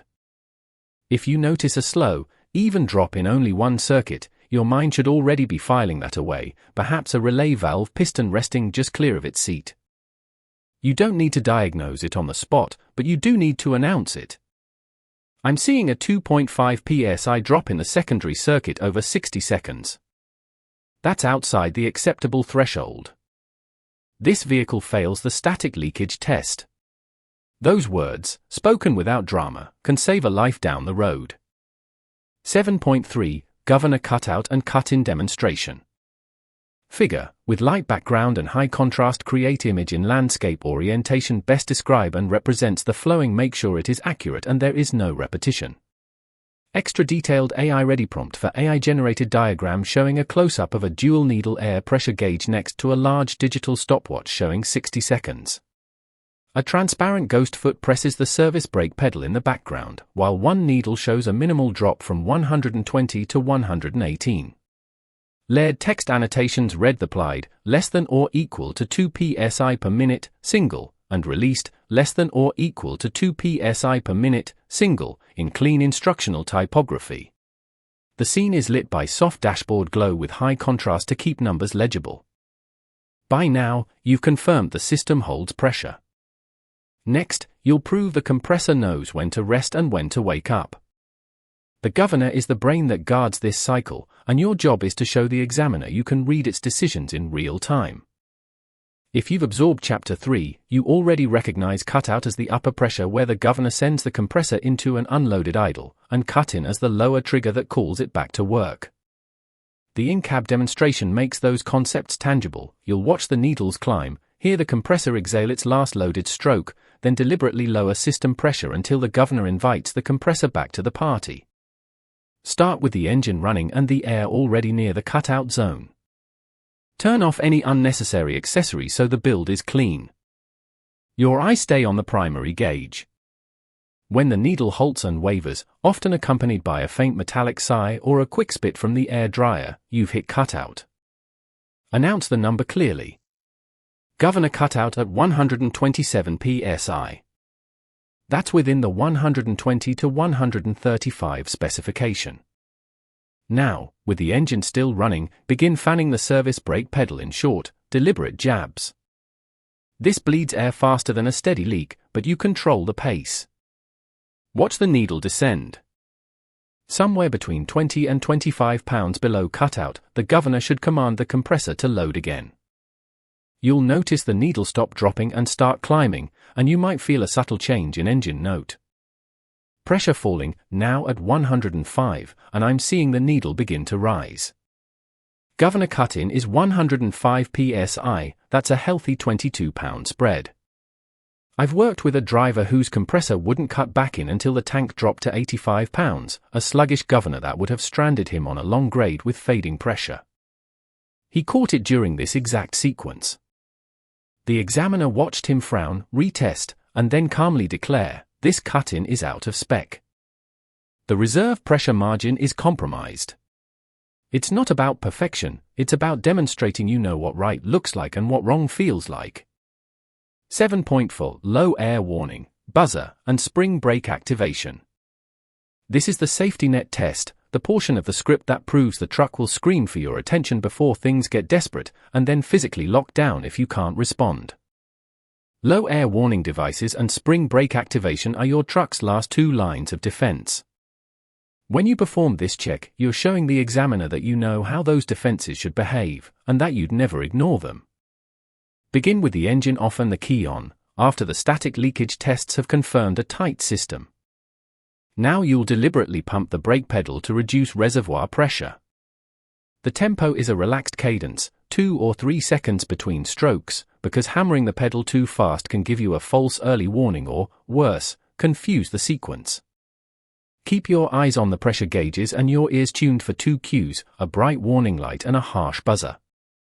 They should both activate simultaneously, usually around 60 psi. Pressure dropping through 65. I'm watching for the low air warning. They're a light and buzzer at 58 pounds. That's close enough to the 60 psi threshold, and both circuits are still balanced. Once the warning has sounded, continue pumping. The pressure will continue to fall. Sometime between 40 and 20 psi, the parking brake control valve, the yellow diamond, should pop out on its own. This is the mechanical signal that the spring brakes have fully engaged, and it's one of my favorite sounds in a training cab. It's definitive. It's the truck saying, "I've got you." Your closing script might wrap it up like this: parking brake valve popped at 28 psi, within the 20 to a 45 range. Spring brakes are fully applied and holding. The low air warning and backup systems are functioning properly. I'm satisfied the vehicle will warn me and then stop itself if I ever lose air pressure on the road. There's a deeper layer here that I want you to carry away. When you hear that pop, you're not just checking a box. You're witnessing the spring chambers unleash their coiled potential, the same potential we explored in Chapter 2, without any command from your foot. It's a humbling reminder that the air system's most critical job isn't to make you go, it's to make you safe when something fails. Now, fire the engine back up. Watch the pressure climb smoothly back to governor cutout while the parking brake valve stays pushed in. That final reassurance, that the system re-inflates and releases cleanly, signals the in-cab check is complete. The examiner will often nod toward the door, and you'll step out feeling like you just conducted a symphony. Figure mind map: a detailed mind map titled In-Cab Precision, Internal Air Brake Check with a central hub, In-Cab Air Brake Check and 4 main branches. 1. Speaking with calm authority, subnodes, 3-part cue structure, skeleton scripts, vocal rhythm, examiner trust. 2. Static leakage test, subnodes, applied scenario, released scenario, pass criteria, less than or equal to 2 psi per minute single, less than or equal to 3 psi per minute combo, gauges monitoring, declaring failure. 3. Governor demonstration, subnodes, cutout observation 120 to 135 psi, fan down method, cut-in detection 20 to 25 psi below cutout, compressor re-engagement. 4. Low air and spring brakes, subnodes, pump down sequence, low air warning light buzzer at ~60 psi, spring brake pop out at 20 to 45 psi, final rebuild and release. The map uses connecting lines, clean modern layout, and a soft blue and grey color palette on a light background, designed for quick study recall. Chapter 8, Under the Rig, the External Air Brake Inspection. Sections 8.1, Visual Triage, Hoses, Lines, and Tank Security. 8.2, Measuring pushrod stroke on the spot. 8.3, Purging air tanks and judging contamination. 8.4, A final walk-around, what the examiner's eye seeks. Air brakes don't hide their secrets in a computer module or behind a plastic cover. They live out in the open, bolted to frame rails and wrapped around axles, waiting for someone with a flashlight and the discipline to look. The moment you drop to one knee on the asphalt, the truck stops being a diagram and becomes a physical breathing machine. I've done this 1,000 times, and I still feel a quiet reverence right before I crawl underneath. It's the point where the classroom PowerPoints fall away, and your own two hands take over. The external inspection is the weight-bearing pillar of your practical test. The examiner isn't just counting boxes, they're watching your eyes, your touch, your curiosity. They want to see that you respect what's holding back 40 tons of momentum. In this chapter, we'll move methodically from broad visual triage down to the millimeter-level precision of pushrod stroke, then we'll purge tanks and listen for the story trapped in the moisture, and finally we'll see the whole rig through the examiner's seasoned gaze. Take your time here. This is where you earn your Z by proving you'll never be the driver who said, "I didn't see it." 8.1, Visual Triage, Hoses, Lines, and Tank Security. You don't need a stethoscope yet. Before you pull out a measuring tape or tug a drain cable, you need to take in the whole landscape with a clinical sweep. I call this phase visual triage, the same instinct an emergency nurse uses when scanning a waiting room to decide who needs immediate attention. Under the truck, you're looking for the glaring obvious, dangling lines, wet spots, rust-scarred tanks, loose brackets. These are the things that will stop you in your tracks and tell you this vehicle isn't road-ready before you even measure a stroke. Crouch down at the tractor's midpoint, flashlight beam cutting across the frame rails. Start with the hoses. Flexible air lines snake from reservoirs to valves, from frame to axles, linking the stationary and the mobile. They're the arteries of the system, and like arteries, they don't like being kinked, abraded, or squeezed. Run your eyes, and later your fingers, along every inch you can reach. Watch for cracking, chafing, bulges, or discoloration that hints at heat damage. Pay special attention to support points, the rubber grommets and P-clips that keep hoses from rubbing against sharp metal edges. A missing grommet isn't a small detail, it's a slow leak waiting to strand you on Highway 17. Move from the flexible hoses to the hard lines, those rigid nylon or copper tubes that run like a skeleton from the foot valve to the relay valves and brake chambers. Look for kinks, crush sections, and corrosion at the fittings. A copper line with green crust around a ferrule is a red flag, even if it's not leaking yet. Wiggle a few lines gently. They should be firmly secured, not rattling against the frame. Vibration will eventually crack a line or wear a hole right through it, and that failure won't send you a warning light until the pressure's already bleeding away. Figure, with light background and high contrast, create image in landscape orientation depicting a commercial truck frame rail underside view from a crouching mechanic's perspective. A bright LED flashlight beam illuminates a bundle of black nylon air lines and rubber hoses routed along a greasy steel rail. One hose shows a visible chafed spot with cracks, another hangs slightly loose from a missing P-clip. A brass glad hand and coiled line are visible in the background.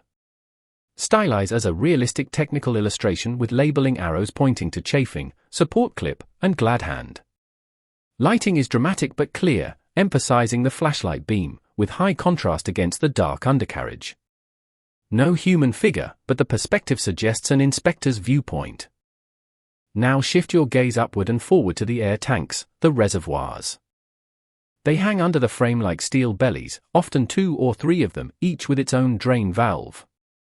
You want to see that the mounting brackets and straps are tight, free of deep rust, and snug against the tank body. I've seen tanks held by a single remaining strap that had rusted through its bolt. The driver swore it looked fine from the top. Don't be that driver. Give each tank a firm push-pull with your hand. It shouldn't shift. Check the tank labels, they should be legible, indicating pressure ratings and drain instructions. If a strap is loose enough to slip a finger under, you'll fail the inspection and, more importantly, you'll miss a warning that the whole tank could drop onto the driveline.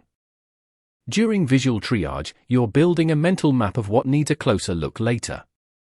This sweep sets the stage for every detail check to come. 8.2. Measuring pushrod stroke on the spot. This is the discipline that turns a nervous candidate into a confident professional. Measuring pushrod stroke isn't a rough guess, it's a numeric verdict on whether your foundation brakes will actually stop the vehicle. The examiner has seen too many students wave a hand vaguely toward a brake chamber and mumble "looks okay." They're waiting for you to get low, plant a ruler or tape measure, and call out an exact number. When you do that, you've just shown them you belong in a commercial driver's seat. I'll walk you through the dance, because once you learn it, you'll never forget. First, safety, wheels chocked, transmission in neutral, parking brakes released, since spring brakes released will let you move the pushrod. You need the system aired up to full pressure, governor cut out around 130 psi typically, so that a full brake application can deliver maximum pushrod travel. Identify the brake chamber you're checking. For a standard Type 30 clamp ring chamber, you'll see the pushrod extending from the chamber into the slack adjuster arm, pinned with a clevis. Make a reference mark on the pushrod right at the face of the chamber with a tire crayon or a piece of tape. Then, have your partner or a helper push and hold the brake pedal fully, or if you're alone, use a brake application tool or a pry bar with extreme caution, but for a drive test inspection, you'll typically have the examiner observe or a partner assist. With the brakes applied, measure the distance from the chamber face to that mark. Subtract the resting length. That distance is your pushrod stroke. Figure, close-up technical illustration, landscape orientation, high contrast against a clean workshop background. A cutaway view shows a Type 30 brake chamber with its pushrod extending to a slack adjuster. A bright yellow measuring tape is held alongside, showing a measurement of approximately 1.75 inches from the chamber face to a chalk mark on the rod. Labeled components, chamber bracket, clevis pin, slack adjuster arm, and the tape measure. An inset circle shows the chalk mark at the chamber face for clarity. Lighting is even and bright, like a service manual diagram, with minimal shadows. For a manual slack adjuster, maximum allowable stroke on a Type 30 standard stroke chamber is typically 2 inches. Some provinces still allow 1 3/4 inches as a rebuild trigger, but for Ontario's practical test, you must confirm the stroke does not exceed the manufacturer's limit, often stamped on the chamber or available in the vehicle manual. If you see a stroke of 2 inches or more, the brakes need adjustment or component replacement.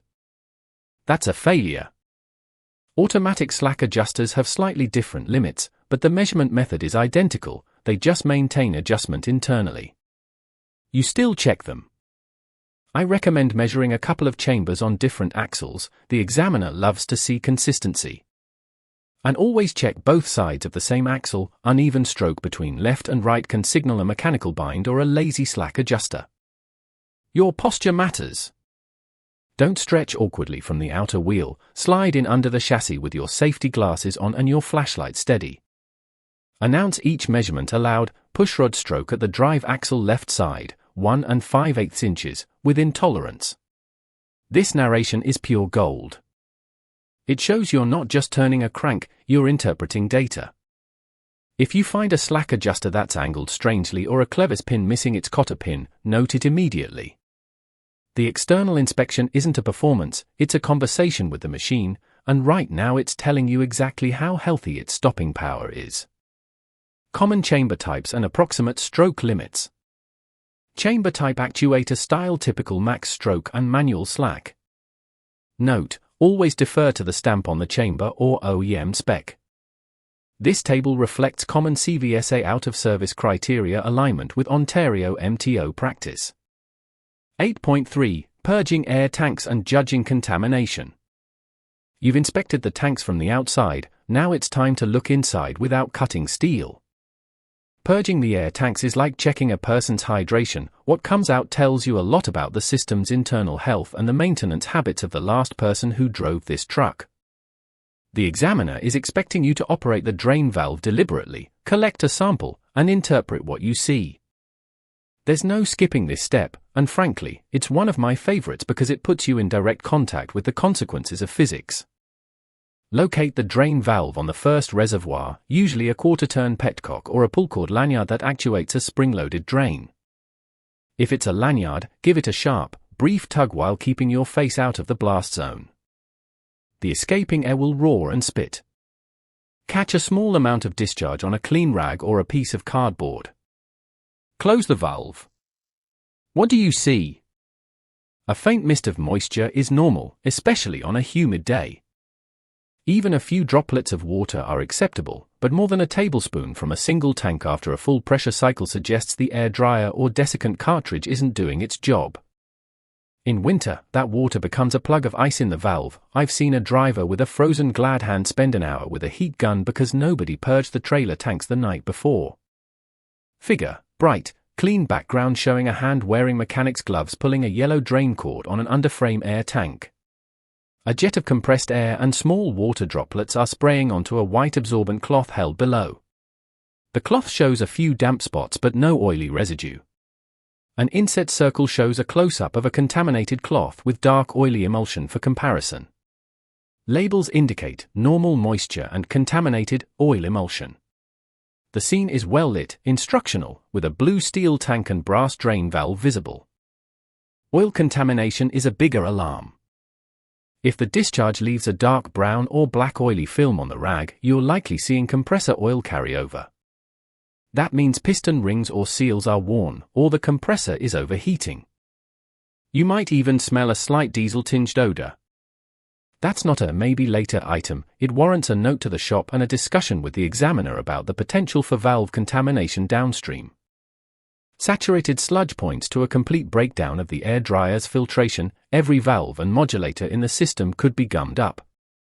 Your job during the inspection is to recognize these grades of contamination and distinguish between acceptable moisture and this truck needs an oil change in its air system. Purge every tank, primary, secondary, auxiliary, and the wet tank if accessible. The oldest water lives in the wet tank, so hit that one first. I always work from the supply side back toward the reservoirs to match the air flow. When you're done, make sure all drains are fully closed and not leaking. The examiner will often ask, "What did you see?" They are testing your judgment. Answer with confidence, light moisture, consistent with normal condensation, no oil or sludge observed.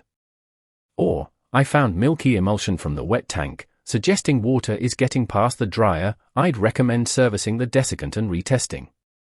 That's the voice of a driver who treats air not as a mysterious gas, but as a fluid system full of clues. 8.4 A final walk-around, what the examiner's eye seeks. By now you've been under the truck, measured strokes, purged tanks, and run your hands along hoses. The final walk-around is your opportunity to step back, breathe, and let your eye travel over the whole assembly one last time, this time from the examiner's perspective. I've sat in on enough drive test sessions to know that the most critical 30 seconds happen when the candidate thinks they're finished and the examiner asks, "Anything else you'd check?" What the examiner's eye seeks is a holistic attention to detail. They're not just ticking off items, they're evaluating whether you possess the situational awareness to spot something out of place without a prompt. During this final circuit, walk slowly around the entire rig, tractor and trailer, if connected, and let your gaze fall on the foundation brake components that often get overlooked, the S-cam shafts, the brake drum backing plates, the return springs. Is the S-cam shaft turning freely? Does a return spring look stretched or broken? Is there an unusual score mark on a brake drum that hints at a rivet-to-drum contact? These are the whispered warnings that a quick glance can't catch. I tell my students to adopt a pattern: start at the left steer, move counterclockwise to the left drives, then to the trailer tandems, and back up the right side, checking each wheel end methodically. At each wheel, verify that the air chamber is securely bracketed and not canted. Check that the clevis pin retainer is present and the pin itself isn't walking out. Look at the slack adjuster angle. With the brakes released, it should be approximately 90 degrees to the pushrod, not over-rotated. For those with automatic slack adjusters, a slight offset is normal, but a sharp angle suggests internal wear. Examiners notice posture. If you lean in, point, and speak your findings aloud, you're demonstrating command presence. They're also attuned to safety behaviors, keeping your body away from the trajectory of a spring brake if one were to catastrophically fail. I always approach side-on to a chamber, avoiding loose clothing that could snag, and never placing your hand where pinch points exist. These habits tell the examiner you're not a textbook driver, you've internalized respect for the forces at play. Finally, take a moment to step far enough back that you can see the whole tractor-trailer silhouette. Look for consistency. Are both sides of an axle symmetric? Do any chambers hang lower than their twins? Does the trailer airline routing look tidy and secure at the glad hand connections? The examiner wants to see that you're not just inspecting components in isolation, but understanding how they integrate into a system that will hurtle down the highway at 105 km per hour. When you're done, turn to the examiner and say with calm authority, "The external air brake inspection is complete. No defects found that affect safe operation, or the following defects noted and recorded." That sentence signals you've crossed the bridge from student to responsible operator. I've watched drivers who were trembling with anxiety at the start of this inspection walk away with a signed skills test form because they moved through these steps with genuine curiosity.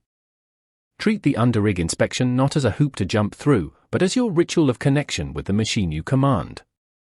When you own the process, the examiner feels it, and so does the truck.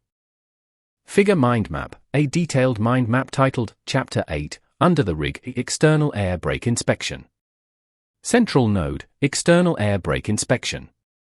For main branches radiating outward, 8.1 visual triage, hoses, lines, and tank security with sub-branches, flexible hoses, chafing, cracking, support clips, grommets, hard lines, kinks, corrosion, secure mounting, tanks, strap tightness, rust, label integrity, drain valve condition, triage method, systematic sweep, flashlight, from frame to axle. Second branch, 8.2 measuring pushrod stroke with sub-branches, safety setup, chocks, aired up, parking released, measurement method, mark pushrod at chamber face, apply brakes, tape measure, limits, type 24 for 30 or 36 stroke tolerances, manual versus automatic slack adjusters, narration, announce readings, interpret data. Third branch, 8.3 purging tanks and judging contamination with sub-branches, procedure, lanyard petcock, catch sample, close valve, interpreting results, light mist normal, excess water equals dryer issue, oil emulsion equals compressor wear, sludge, sequential purge, wet tank first, then primary or secondary, reporting, the verbal summary to examiner.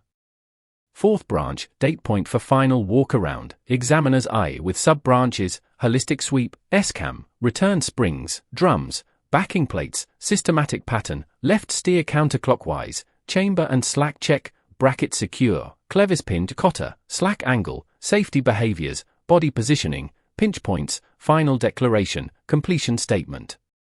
Connecting links between branches showing visual triage identifies areas needing measurement, tank condition informs purge findings, all checks feed final walk-around awareness. Additional floating nodes, tools, flashlight, tire crane, tape measure, rag, common defects, chafed hoses, loose straps, excessive stroke, oily purge, examiner focus, methodical flow, safety instincts, verbal confidence. Style, clean professional mind map with bold lines and icons, using a palette of blue, orange, and grey on a white background, suitable for an educational textbook. Chapter 9, Written Test Warrior, Conquering Ontario's 20-question exam. Sections. 9.1, the MTO Knowledge Expectations and Scoring Method. 9.2, Core Question Categories with Realistic Samples.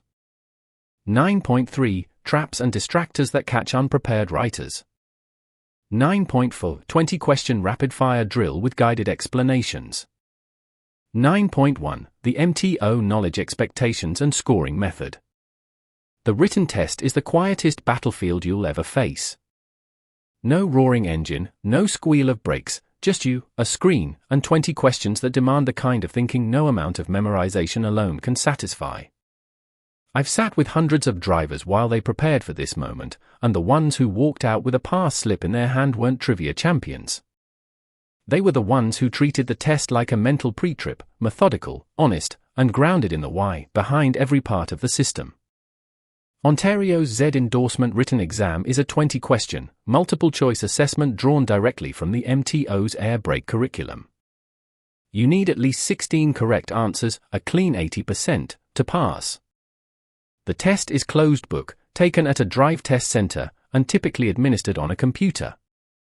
You'll face practical scenarios, component identification, pressure values, and rules of the road questions that weave air brake knowledge into everyday driving judgment. There's no official time limit that rushes you, but I often remind my students, confidence born from understanding moves faster than guesswork. The examiner doesn't expect you to be an engineer. They need proof that you can reason through a dual-circuit failure, that you know the difference between a service brake application and a spring brake emergency, and that you can spot a safety-critical defect before it finds you on the highway. Every right answer you give is a statement, I belong behind the wheel of an air-braked vehicle. I recall a student named Tara who had failed the written twice by trying to memorize cut-out numbers as isolated trivia. On our third attempt, we sat in the truck cab and traced the air through every valve while she narrated the journey aloud. She passed perfectly that afternoon, because the numbers finally had a home in the physical machine. That's the approach I'll walk you through now. Let's break down what the ministry is really testing and build an inner warrior, calm, curious, and ready. 9.2 Core question categories with realistic samples. The MTO organizes their 20 questions around a handful of essential knowledge areas. Understanding these categories transforms the exam from a random quiz into a predictable map. Below, I've distilled each core area, given you a realistic sample question, and explained the thought process you need to answer it correctly. Treat these samples as mental workouts, not rote scripts. Air supply and governor control. You can't stop safely if you don't have a reliable supply of pressurized air, and the governor is your watchman. Questions in this category probe compressor function, governor cut-in pressures, reservoir rolls, and the air dryer. They want to see that you understand not just the dry numbers, but the physical outcome when the governor cuts in late or the dryer purges. Sample question. While driving, your primary and secondary air gauges both climb to 145 psi and hold steady. The safety valve releases a sharp hiss. What is the most likely cause? A. Normal compressor cycling. B. A failed air dryer. C. A stuck-open governor unloader port. D. A governor that has failed to cut out the compressor. Correct answer, D. Why it's correct, the governor should signal the compressor to stop building pressure between 120 and 135 psi. If the governor fails, the compressor keeps pumping, pressure climbs past the safety valve's opening point, typically 150 psi, and the safety valve vents to protect the reservoirs. A governor that can't cut out is a direct threat to system integrity. Options A and B don't explain excessive pressure, C would prevent pressure buildup, not cause overpressurization. Dual-circuit architecture. Every modern Ontario truck splits the braking system into two independent circuits. When a question describes a failure in one circuit, your mind must immediately picture what remains functional. The ministry is testing whether you've internalized redundancy, not just the diagram, but the real-world consequence you'd feel under your foot. Sample question. During a highway descent, a sudden leak drains the primary circuit reservoir. What must the driver immediately expect? A. Total loss of all service brakes. B. The spring brakes will automatically apply and the vehicle cannot be moved. C. The secondary circuit remains available to operate the front axle brakes. D. Only the trailer brakes will continue to function. Correct answer, C. Why it's correct, the dual-circuit design isolates the leak to the primary side, which typically supplies the rear service brakes. The secondary circuit stays charged and feeds the front axle service brakes, giving you a partial but vital braking capability. Spring brakes would not automatically apply just because the primary circuit drains. They remain released as long as enough pressure holds them back, usually above 20 to 40 psi in the park control circuit. Option D is wrong because trailer brakes rely on the tractor protection system and would progressively apply as the supply line pressure drops, but that's not the immediate result described. Spring brakes and emergency functions. Spring brakes are the safety net woven into every heavy truck, but their operation is frequently misunderstood. Test writers love to mix up what holds them released, air pressure, with what applies them, mechanical spring force, and at what pressure the automatic application truly happens. If you keep the air releases, spring applies, mantra solid in your head, you'll sidestep the traps. Sample question. A truck spring brake chambers are fully released when the vehicle is parked overnight. What condition must exist inside the spring brake section? A. No air pressure in the spring chamber. B. Full air pressure acting against the heavy spring. C. A manual mechanical lock engaged by the park brake lever. D. Vacuum from the brake booster. Correct answer, B. Why it's correct, spring brakes are held in the released position by air pressure compressing the large power spring. When you push the park control valve in, air flows to the spring brake chamber, pushing a diaphragm against the spring. Without that air, the spring expands and applies the brakes. Options A and D describe incorrect principles. C is not how the system works, there's no manual lock. Foundation brakes and slack adjusters. A huge share of written test mistakes happen right here.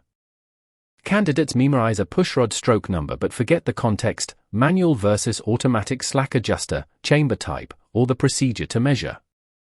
The ministry wants you to know the difference between a legal stroke and a deadly one, and how to spot a slack adjuster that's no longer adjusting. Sample question.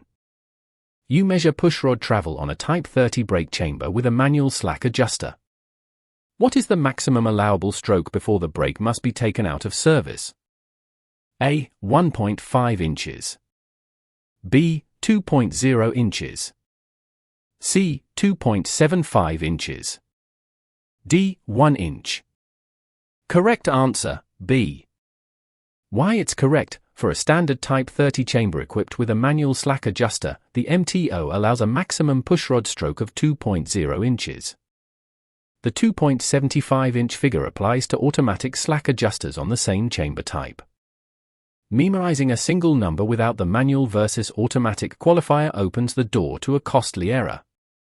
Always visualize the adjuster arm and the degree of rotation. A stroke beyond the limit indicates excessive wear or a maladjusted brake. In-cab and external inspection findings. The written test frequently borrows from the practical inspection you learned in chapters 6 through 8. They'll ask you to interpret a gauge reading, identify a warning buzzer threshold, or decide what a leaking relay valve means for vehicle safety. You don't need to be under the truck to answer these, you just need to replay your own pre-trip narrative in your mind. Sample question. During the in-cab low air warning check, the dash buzzer and light activate when the primary gauge reads 63 psi. Which statement is true? A. The warning system is functioning correctly. B. The warning must activate before pressure drops below 60 psi, so this indicates a fault. C. The warning should activate precisely at 20 psi. D. The system needs no further check because the spring brakes will apply at 60 psi. Correct answer, B. Why it's correct, Ontario regulations require the low air warning to trigger before pressure drops to 60 psi, typically around 60 to 65 psi. On a typical test, 63 psi would be acceptable only if it's before 60 psi, but here the wording indicates it activates as the needle passes through 63 on its way down, which might be considered passing, yet the precise requirement is that it must happen before 60 psi, meaning the system is functioning correctly if it activates above 60. Wait, let's reframe carefully. The warning must come on before pressure reaches 60 psi. So if it activates at 63 psi while falling, that is indeed before 60 and correct. I want to craft a distractor. I'll adjust, the buzzer activates at 58 psi while pressure is dropping. That would be a fault. Let's revise sample. Sample question, revised. During your in-cab check, the low air warning buzzer and light come on only after the primary gauge needle falls to 58 psi. What does this mean? A. The warning system is operating correctly because activation near 60 psi is acceptable. B. The system has a minor fault, but you can continue the trip and report it later. C. The warning is out of adjustment, it must activate before pressure drops below 60 psi. D. The spring brakes are about to apply, which is normal. Correct. C. The explanation, the regulation requires activation before 60 psi, so 58 psi is too late and indicates a problem. This question mirrors the nuance the ministry uses. I'll keep this revised version in the chapter. Tractor protection and emergency systems. Tractor protection valves and breakaway scenarios appear in the written test to see if you grasp what happens when a trailer separates. It's not enough to know it exists, you must anticipate the sequence: supply line pressure drops, tractor protection valve closes, trailer spring brakes engage. Sample question. A fully loaded tractor trailer experiences a severed emergency line. At approximately what tractor supply pressure will the tractor protection valve close and retain air for the towing vehicle? A. 100 psi. B. 60 psi. C. 20 to 45 psi. D. 10 psi. Correct answer, C. Why it's correct, the tractor protection valve closes at a pressure usually between 20 and 45 psi, isolating the tractor's air system and triggering the trailer's spring brakes. Option A is far too high, option B is around the low air warning threshold, not the protection valve's closing point. 9.3 Traps and distractors that catch unprepared riders. Figure, with light background and high contrast, create an educational reference chart in landscape orientation. Show a stylized dual-circuit air brake diagram with key pressure thresholds labeled clearly: governor cutout, 120 to 135 psi, and cut-in, 95 to 115 psi, low air warning activation point, greater than or equal to 60 psi, tractor protection valve closing, 20 to 45 psi, and spring brake full application range. Use color-coded arrows and callouts overlaying a simplified truck graphic, ensuring no duplication of previous chapter illustrations. I've watched bright, mechanically inclined people circle the wrong answer simply because they raced through a question that was dressed to confuse. The test writers aren't malicious, but they know where the most common misunderstandings lie, and they deliberately place answer choices that look right to the untrained eye. Let me expose the most frequent traps so you can step around them with the calm of a veteran. The primary-secondary swap. Distractors often twist the primary and secondary circuit's responsibilities. You'll read an answer that looks plausible: the primary circuit controls the front service brakes, but it's completely backward. Remember, primary feeds the rear axle service brakes, secondary feeds the front, and sometimes other accessories. If you rely only on the labels of primary and secondary as generic importance markers without knowing the actual plumbing, you'll fall. One of my students, Miguel, argued heatedly that it didn't matter until he answered a question about a primary circuit failure and picked loss of front brakes. He later understood that the ministry cares deeply about which axle you can steer and stop. Pressure reversals and cut-off confusion. You'll almost certainly see an option where cut-out and cut-in values are swapped. For instance, the governor causes the compressor to cut out at 95 psi and cut in at 120 psi. That sentence might slip past if you're skimming. Force your brain to pause whenever you see paired pressures. Recite the truth: cut out is the upper limit, 120 to 135 psi, cut in is the lower reactivation point, 20 to 25 psi below. The compressor unloads at cut out, not the other way around. Another variation places the governor's roll onto the air dryer or the safety valve. You might see the air dryer cuts out the compressor at 125 psi. No, the air dryer cleans and dries the air, it doesn't control the compressor cycle. Such hybrids sound technical and can bait you. The measured stroke trap. Questions about pushrod stroke limits are notorious for generating mistakes because they mix chamber types and slack adjuster varieties. The combination Type 30 chamber with automatic slack adjuster, maximum 2.0 inches, appears regularly as a wrong answer. The correct limit for that configuration is 2.75 inches. I've watched candidates confidently select 2 inches because they knew the number, forgetting that the spec shifts when an automatic adjuster is involved. If you see a stroke question, immediately check the adjuster type and chamber size before looking at the numbers. Spring brake activation versus low air warning. This trap pairs two pressure thresholds that exist close to each other in a driver's mind. The low air warning must activate before 60 psi.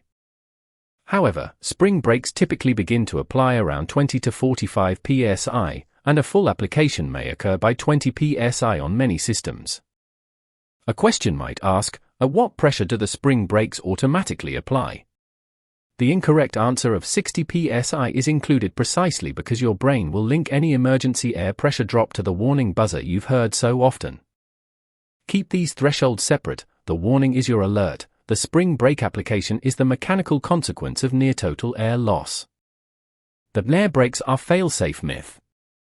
Some questions exploit the misconception that all air brake systems default to a fully stopped, safe state no matter the failure. A distractor might state, if a dual-circuit system loses all air while moving, the spring brakes will immediately lock the wheels. While spring brakes will eventually apply, there can be a delay and a progressive application, especially if the leak is slow. Test items can probe whether you understand that a sudden loss doesn't guarantee instantaneous full braking. The spring must overcome residual pressure and diaphragm resistance. Choose answers that reflect a gradual, controlled application rather than an instantaneous magical lock. Wording that rushes you. Finally, the least obvious trap, the question itself. Whenever you see always, never, immediately, or only, pause. Air brake systems are rich with conditional behavior. A statement like the air dryer always purges when the compressor cuts out is close to true but might be negated by a specific context. Circle back to the fundamental sequence of operation and eliminate absolutes. I remember Shelley, a soon-to-be DZ driver, who flagged a question she nearly got wrong. The spring brake section of a dual-chamber unit is used only for parking. She caught the word only and recalled that the same spring brake provides emergency braking during a loss of air. That single word turned a 5050 guess into a deliberate, safe choice. Cultivate that level of scrutiny. 9.4 20-question rapid-fire drill with guided explanations. Enough theory. It's time to lace up your mental boots and walk through a full 20-question simulation. Treat each question as a conversation with the truck. Read the stem carefully, eliminate the obvious distractors, and trust the logic you've built. The explanations beneath each answer aren't just corrections, they're mini-lessons designed to deepen your intuition. What is the primary function of the one-way check valve situated between the air compressor and the first reservoir? To regulate system pressure. To stop air from flowing back toward the compressor when it's unloaded. To remove moisture before it reaches the tanks.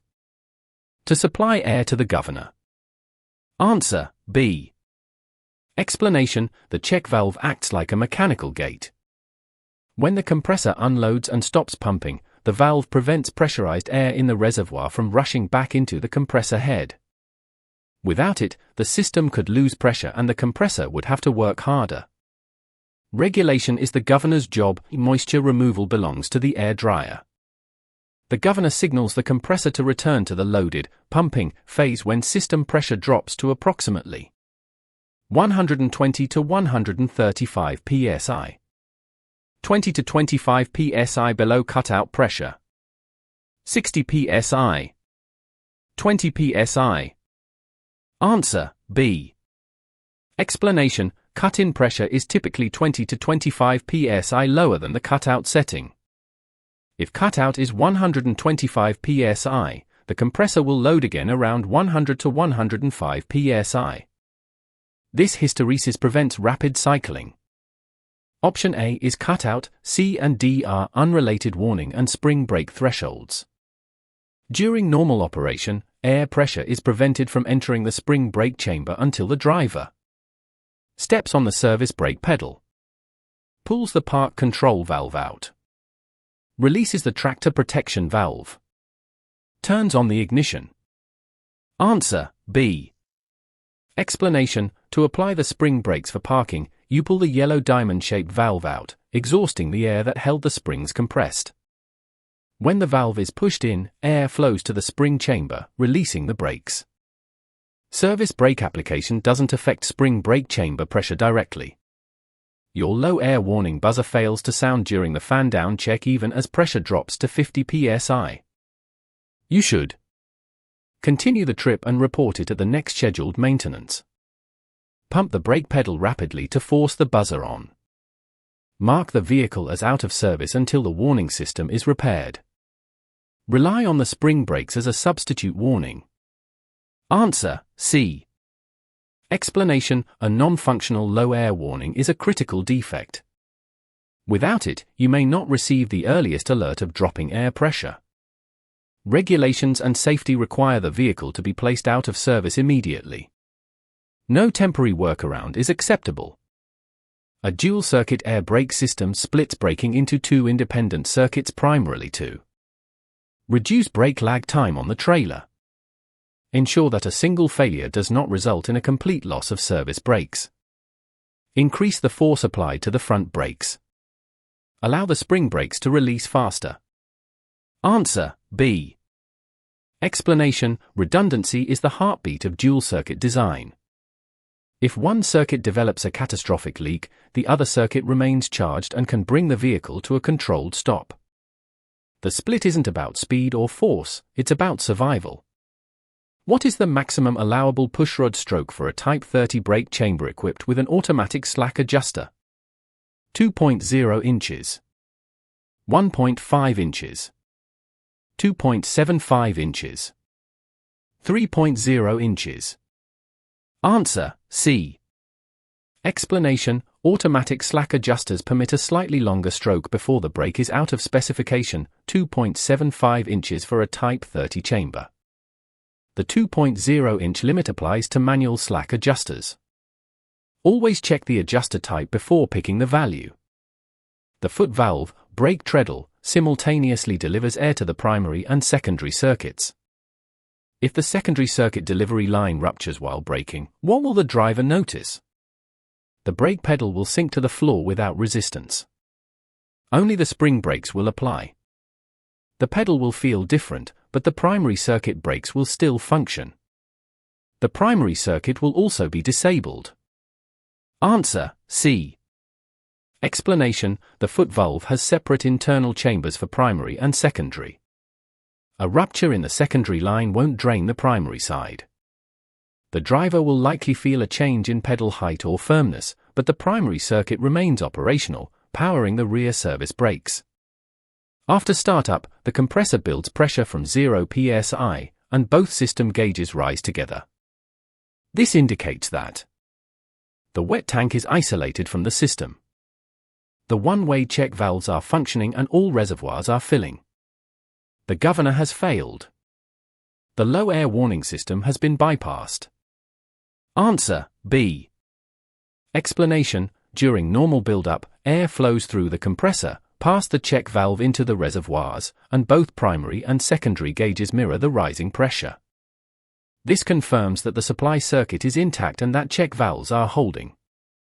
When a trailer breaks away from the tractor protection valve opens fully to vent all air, closes to preserve tractor air and triggers the trailer spring brakes, diverts air from the trailer supply line to the primary circuit, signals the engine to shut down. Answer B. Explanation: the sudden loss of pressure in the emergency line causes the tractor protection valve to close, preserving air for the tractor brakes and simultaneously causing the trailer's spring brakes to apply via the relay emergency valve. This dual action keeps control on the tractor side. Air pressure in the spring brake chamber must be above 60 psi at all times to keep the springs extended. Ventilated to apply the parking brakes. Equal to the service brake pressure during a normal stop. Supplied by the secondary circuit only. Answer, B. Explanation ***. To set the parking brakes, you pull out the dash valve, which exhausts air from the spring chamber. The large spring then extends and applies the brakes. Air pressure is only present in the spring chamber when the park brakes are released. An air dryer is most effective at removing moisture when the compressor is continuously loaded. The desiccant cartridge is saturated. It regenerates during the compressor's unloaded cycle. The system pressure drops below 80 psi. Answer, C. Explanation ***. During the unloaded phase, a small amount of dried air flows backward through the desiccant, purging collected moisture out the bottom of the dryer. This regeneration cycle keeps the desiccant ready for the next compression cycle. No regeneration, no drying efficiency. Which of the following would cause the safety valve on the first reservoir to release? The governor cutting in too early. The compressor operating at 100% duty cycle due to a governor failure. A failed low-pressure indicator. The parking brakes being released too quickly. Answer, B. Explanation ***. The safety valve opens at around 150 psi as a last resort when the governor fails to cut out the compressor. That overpressurization typically happens because the governor no longer signals the unloading cycle. The compressor just keeps feeding air. A driver notices the pushrod stroke on a manual slack-adjusted Type 30 chamber measures 2.4 inches. What must be done? Adjust the slack adjuster and re-measure. Continue driving, it's within limits for manual adjusters. Replace the brake chamber because the stroke is too long. Switch to an automatic slack adjuster immediately. Answer, A. Explanation ***. 2.4 inches exceeds the 2.0 inch maximum for a manual slack adjuster, indicating the brake needs adjustment. Adjusting the manual slack adjuster should bring stroke back within spec. If adjustment doesn't correct it, further investigation is needed, but adjustment is the first step. During a pre-trip fan down, the spring brakes apply when the secondary gauge reads 25 psi. This indicates a fault in the low air warning system. The spring brakes are set too tight. Normal operation, a spring brakes typically apply between 20 and 45 psi. The tractor protection valve has closed prematurely. Answer, C. Explanation ***. Spring brakes are designed to begin mechanical application as pressure falls into the 20 to 45 psi range. 25 psi is well within the normal envelope. It's why you perform the in-cab check down to 20 psi to verify spring brake application occurs. The relay valve in a rear axle brake circuit is used to isolate the trailer supply line. Speed up application and release times by using a local supply of air. Warn the driver of low pressure. Replace the foot valve when it fails. Answer, B. Explanation ***. Air traveling from the foot valve to distant brake chambers can be sluggish. A relay valve uses its own direct reservoir supply to quickly deliver the exact pressure commanded by the treadle signal, reducing lag and ensuring responsive braking. When the tractor protection valve closes after a breakaway, the trailer spring brakes are applied by the tractor parking brake valve. Trailer relay emergency valve venting the trailer spring brake chambers. Manual override in the cab. Primary circuit signal line. Answer, B. Explanation ***. The drop in the emergency line pressure causes the trailer relay emergency valve to shift, venting the trailer spring brake chamber air and allowing the springs to apply. It happens automatically as part of the breakaway protection. A driver fanning down the system observes that the primary and secondary needles separate during the pressure drop. What is the most likely cause? A faulty gauge. A leak in one of the circuits or a check valve beginning to fail. The governor cycling normally. The foot valve stuck in the applied position. Answer, B. Asterisk explanation asterisk asterisk. The two circuits should drop at roughly the same rate if they are intact. When one needle falls faster, it points to a leak specific to that circuit or a one-way check valve not holding, allowing air to escape unevenly. This is a classic diagnostic clue. The purpose of the tractor protection valve is to protect the tractor's air supply in the event of a trailer breakaway or massive leak. Prevent the trailer brakes from overheating. Boost the trailer's braking force. Act as the primary parking brake for the combination. Answer, A. Asterisk explanation asterisk asterisk. The name says it all, it protects the tractor. By isolating the tractor air reservoirs when a preset low pressure is detected in the trailer supply line, it ensures the driver retains braking control on the towing unit. If you fully apply the service brake pedal and notice the pushrod stroke on a Type 30 chamber with an automatic slack adjuster is 3.0 inches, what does this tell you? The automatic adjuster is functioning perfectly. The chamber needs replacement because the stroke is too long and adjustment is not correcting it. You can continue if the stroke is less than 3.5 inches. The brake is within limits for an automatic adjuster. Answer, B. Asterisk explanation asterisk asterisk. 3.0 inches exceeds the 2.75 inch maximum for automatic slack adjusters on a Type 30 chamber. This indicates the self-adjusting mechanism may have failed or the foundation brake components are worn beyond adjustment. The vehicle should be placed out of service until repaired. The low air warning buzzer activates at 62 psi during a steady pressure drop. This tells you the system is defective because it must activate exactly at 60 psi. In compliance, because the warning activates before pressure reaches 60 psi. Only partially functional and must be checked after the trip. About to apply the spring brakes. Answer, B. Asterisk explanation asterisk asterisk. The regulation demands that the warning occurs before the pressure falls to 60 psi. 62 psi is above that threshold, so the system meets the requirement. Exact precision at 60.0 psi isn't necessary, safety is maintained as long as you're warned early enough. This fine distinction is a favorite of the test. You've just walked through 20 moments of truth. Read the explanations again for any you missed, not to memorize a letter, but to absorb the why. When you sit down at the DriveTest computer, you'll feel the quiet confidence of someone who has already practiced the dialogue. Figure mind map. Design a detailed, high-contrast mind map for the chapter Written Test Warrior, Conquering Ontario's 20-question exam. Central node titled Written Test Warrior. 6 main branches radiating outward, 1 MTO expectations, 20 MCQs, 80% pass, closed book, test comprehension not trivia, mental pre-trip mindset.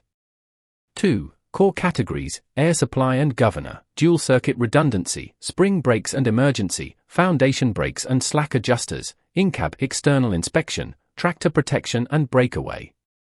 Each sub-branch includes key element like pressures, rolls, and typical question phrasing. 3. High-frequency traps, primary or secondary swap, governor cutout cut-in reversal, manual versus automatic slack stroke, spring brake application versus low air warning, absolutes in wording, fail-safe myth. For air mental strategies, read stems slowly, eliminate distractors, visualize real truck, trust understanding over rote, double-check stroke adjuster type. 5. Rapid-fire drill focus, practice 20 questions, highlight pressure thresholds, simulate exam pressure, review explanations for deep learning. 6. Motivation and mindset, calm authority, treat test as a pre-trip, every right answer proves readiness, you belong behind the wheel. Use colorful, clean icons and clear connecting lines, with a supportive, professional aesthetic. Ensure all text is readable, no clutter. Chapter 10, Troubleshooting and Roadside Reasoning. Sections. 10.1, Interpreting gauges, lights, and alarms accurately. 10.2, Finding excessive air leaks without panic. 10.3 Brake fade, dragging brakes, and overheating signs. 10.4 Cold weather failures and pre-start rituals. 10.1 Interpreting gauges, lights, and alarms accurately.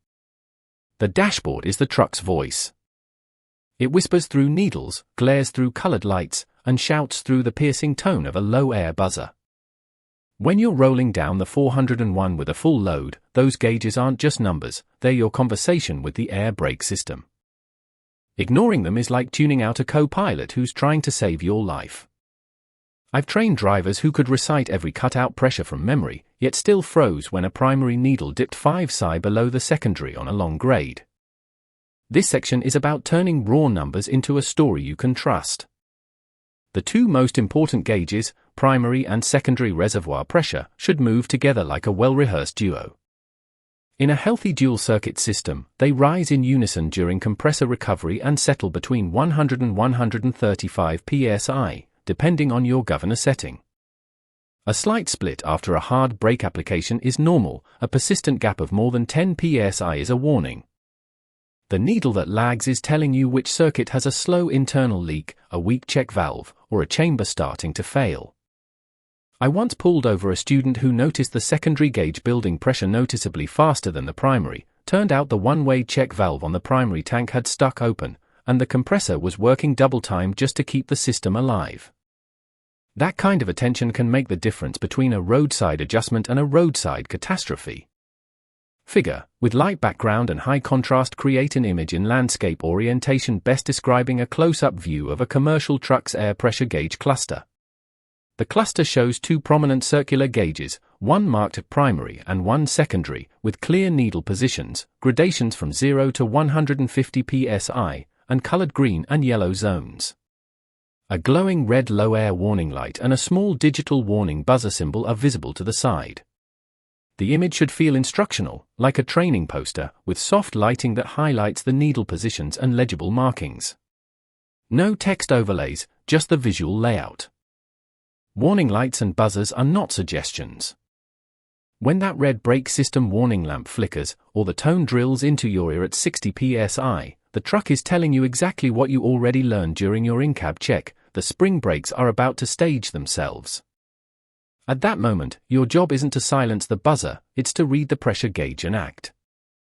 If the engine is running and the compressor can't push the needles past 60 psi, you have a major air loss, likely from a ruptured line or a failed brake chamber diaphragm.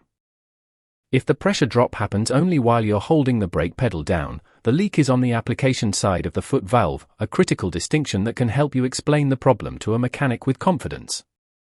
Author's note: I keep a mental rhythm while driving, glance at the gauges every 30 seconds, scan the amber and red lights, listen for subtle changes in the compressor's governor cutout timing.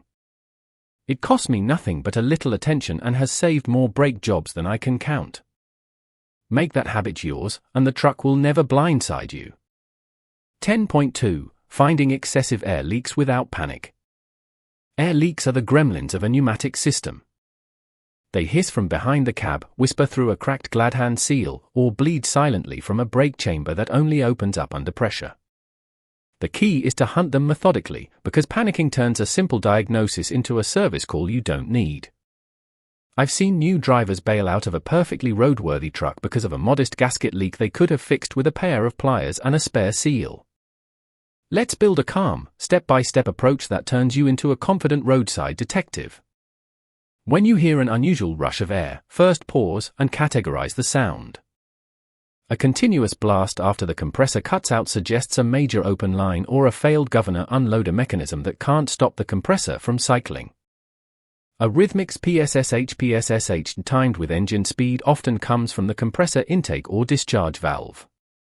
But the most common leak you'll encounter is a soft, steady hiss around the brake pedal area or underneath the truck. This usually lives at a fitting, a relay valve exhaust port, or a modulator valve. I always tell my students to treat the truck like a living body, find the quietest environment possible, shut off every noise source, and listen with the engine off and the key in the on position. In that silence, the leak becomes a voice pointing to its source. Figure, with light background and high contrast, create an image in landscape orientation best describing a commercial truck driver kneeling beside a tractor's rear axle, using a spray bottle of soapy water on an air line fitting while bubbles form around a leak. The background shows a dusky truck stop or roadside setting with soft, directional lighting that highlights the bubbles. The driver's gloved hand and focused expression convey calm, professional troubleshooting. No text, just the scene. If your ears can't nail it down, a spray bottle of soapy water is your holy water. Mist every union, every hose crimp, every valve body, and watch for the telltale cluster of tiny bubbles. Pay special attention to the air dryer purge valve. It may leak just enough to be annoying but not audibly. Bubbles will reveal it. For leaks buried inside a brake chamber, listen at the chamber's vented plugs while a helper holds the foot valve down. A steady stream of air from the chamber vent with brakes applied means the diaphragm is torn, and that chamber needs to be replaced before the truck moves another meter. Never, ever crawl under a truck on a live roadside without the wheels chocked, the parking brake set, and the engine off.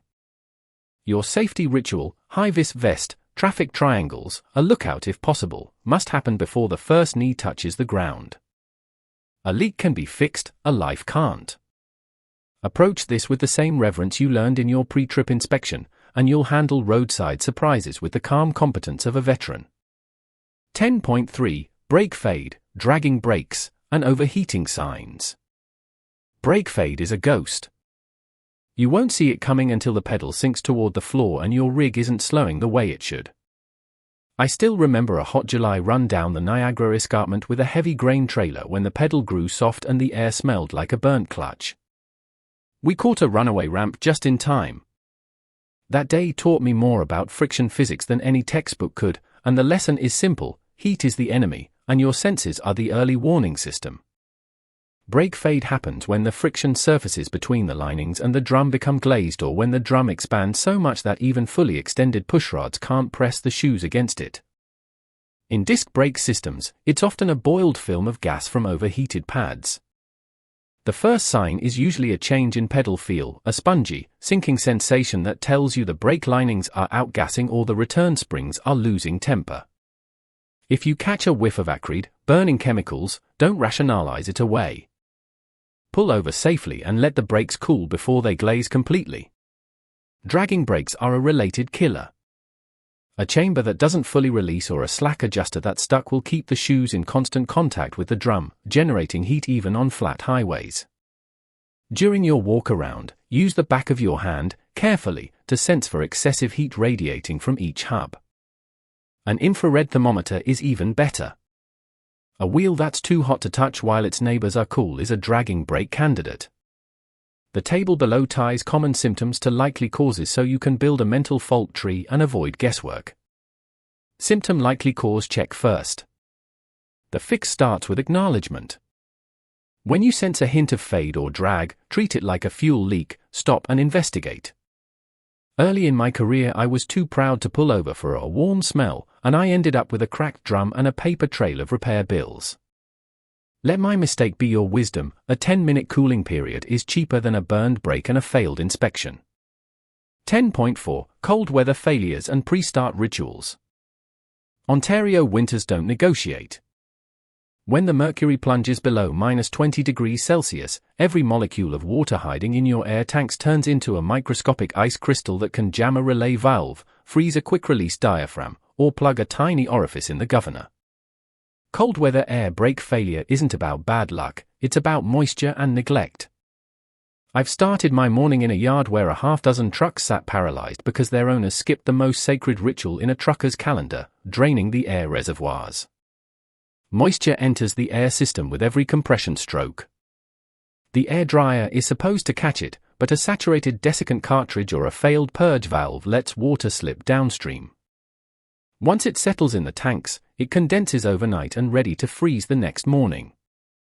The ritual is simple and non-negotiable. Before you touch the ignition, walk to each tank, pull the drain cord or open the petcock, and watch the fluid. A little moisture mist is normal. A stream of rusty water or milky sludge means your air dryer needs service and you should repeat the drain until the tanks are dry. Do this every single day in winter, and half of all cold start brake troubles vanish. Alcohol or line antifreeze injectors are your backup, not your crutch. If you run an alcohol evaporator, check its level and ensure it's dispensing into the wet tank. But remember that too much alcohol can wash lubricants out of valves and damage seals. A better defense is a functioning air dryer with a heated purge valve. Before you start the engine, also cycle the ignition and listen for the air dryer's purge cycle, a crisp pop and hiss when you last shut down the engine. If you don't hear it, the purging mechanism might be frozen open, bleeding air before you even build pressure. Figure, with light background and high contrast, create an image in landscape orientation best describing a commercial truck parked at a snowy yard in early morning. A bundled-up driver kneels by a fuel tank and air reservoir area, reaching for a drain valve cord near the frame, his breath visible in the cold air. The truck's exhaust shows the engine idling, and soft golden sunrise light creates a serene, disciplined atmosphere. The scene communicates ritual and care, not stress. The cold weather pre-start is a 3-act play. 1. Drain the tanks religiously. 2. Start the engine and let it idle long enough for the compressor to warm up and the air dryer heater to thaw any frost. Do not rev a cold diesel hard, let the system build pressure gradually. 3. With air pressure nearing governor cutout, perform 6 to 8 full brake applications while stationary. This pumps warm, dry air through every valve and chamber, chasing out residual cold and giving you tactile feel on the pedal. I call it waking up the brakes, and it tells you instantly if a valve is sluggish or if a brake is hanging. If the pedal feels wooden or the release sounds labored, you've caught a problem before the first gear engages. I've stood in yards from Thunder Bay to Timmins and seen drivers burn through a thermos of coffee while their trucks idled and their brake systems thawed naturally. They understood something essential: air brakes don't forgive impatience in the cold. Give them the ritual they deserve, and they'll return the favor with every stoplight, every downshift, every safe arrival. Figure Mind Map Central Topic, Troubleshooting and Roadside Reasoning, Chapter 10. Main branches, Gauge and Alarm Interpretation, Dual Circuit Needle Dynamics, Warning Light Hierarchy, Buzzer Thresholds, Scan Habits, Case Study of Check Valve Failure. Air Leak Diagnosis, Noise Categorization, Soapy Water Method, Chamber Diaphragm Test, Safety during Roadside Inspection, Calm Systematic Approach. Brake Fade and Overheating, Fade Physics, Dragging Brake Detection, Symptom to Cause Table, Heat Sensing by Hand IR, Personal Story of Escarpment Runaway. Cold Weather Failures, Moisture and Ice Mechanics, Tank Draining Ritual, Air Dryer Purge Check, Alcohol Evaporator Caution, Warm-Up and Brake Cycling Ritual, Patience as a Safety Tool. All branches connected to a root concept of system awareness and preventative reaction with sub-branches for personal anecdotes and inspection routines. Chapter 11, DriveTest Day Blueprint, Poise, Preparation, and Performance. Sections. 11.1, Mental and Physical Readiness, Sleep, Nutrition, and Attire. 11.2, Arriving at the Center, Documents, Fees, and Mindset.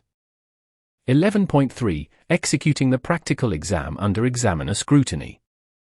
11.4, The Top Reasons Candidates Falter, and Your Countermoves. Chapter 11, DriveTest Day Blueprint, Poise, Preparation, and Performance. The morning of your drive test appointment arrives with a particular kind of silence. You've turned the pages, studied the schematics, and rehearsed the scripts until they echo in your sleep.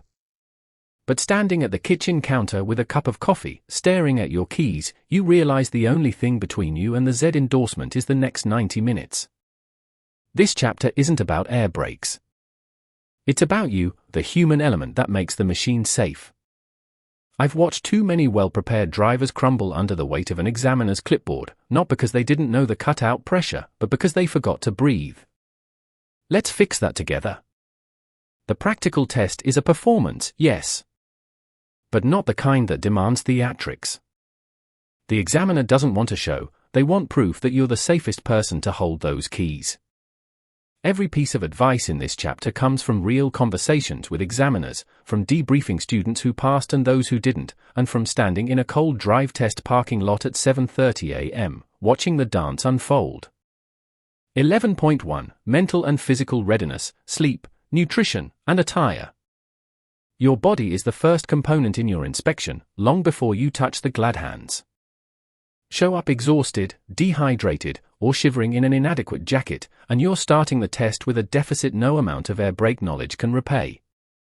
I've seen a student with perfect recall miss a low air warning buzzer sound during the in-cab check simply because a headache from poor sleep dulled his senses. A failure like that doesn't feel like an honest mistake, it feels like a betrayal, and it's entirely preventable. The sleep bank. Cramming the night before is a fool's errand with air brakes. The systems are logical, not lexical. You need your frontal lobe firing on all cylinders. Aim for a full night of sleep 2 nights before the test, not just the night immediately prior. That early sleep deposit pays compound interest, giving you a cushion if nerves keep you staring at the ceiling at midnight. If your mind races when you close your eyes, don't count sheep, walk through the external inspection sequence mentally. Start at the driver's door, move clockwise around the truck, touching every component in your imagination. This visual rehearsal settles anxiety by giving your brain a familiar track to run on, and it's remarkably sleep-inducing. Fueling for focus. A growling stomach is a distraction you don't need when you're counting governor cutout cycles. Eat a breakfast that sits solidly but not heavily. Think oatmeal, eggs, or a smoothie with protein, not 3 cups of black coffee on an empty stomach, which will have your hands trembling on the service brake pedal. I keep a bottle of water and a single banana in my bag for the 15 minutes before roll call. Hydration sharpens cognition without the jitters. Avoid the temptation of a heavy, greasy drive-through meal on the way to the center. That kind of food pulls blood toward digestion just when you need it in your brain. Save the celebration meal for after. Dress for the dance. The practical test involves climbing under the vehicle, kneeling on asphalt, and pointing at components in weather that rarely cooperates. Wear clean, sturdy work trousers, steel-toed boots, and a jacket that allows you to move freely. Layer appropriately. You'll be standing still while explaining things, which can chill you quickly in spring or fall. A small, thoughtful detail: bring a clean pair of work gloves and clip them to your belt loop or keep them in your pocket. When you kneel to check the brake chamber pushrods or examine the slack adjuster, pulling on those gloves signals to the examiner that you respect the equipment and your own safety. It's a nonverbal cue that says, "I do this professionally." 11.2 Arriving at the center, documents, fees, and mindset. The drive to the DriveTest center is not the time for a last-minute podcast cram session. Silence or calm music. Your voice is already full of the scripts from chapters 7 and 8, let them settle. When you arrive, you enter a building that can feel as impersonal as a bus station, but the ritual inside is entirely predictable. Treat it like a pre-flight checklist. Your wallet's cockpit check. Before you leave home, physically touch each document. Driver's license with the correct class. Medical certificate if your upgrade requires it. Receipt for the test fee, which you've already paid online or have cash for at the counter. Reading about a missing receipt in a book is one thing, finding it missing at check-in is a heart-sinking experience I've seen derail a candidate's focus entirely. The center staff are not your adversary, but they are bound by procedure. Help them help you by arriving organized. The fee for AZ endorsement practical test varies, and you should have confirmed the amount 2 days prior. Do not rely on a credit card terminal working, carry a backup method of payment if the network is down. This small act of preparedness sets a tone of professionalism before the examiner even learns your name. The arrival window. Plan to arrive 45 minutes early.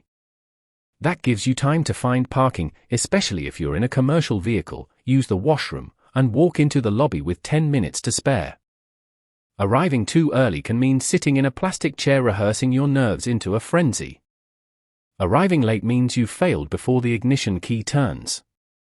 45 minutes is the sweet spot. While you wait, avoid huddling with other candidates who are debriefing their own tests. Their anxiety is not your fuel. I once had a student calmly reading the truck's operator manual in the lobby, not to study, but to keep his mind in the zone.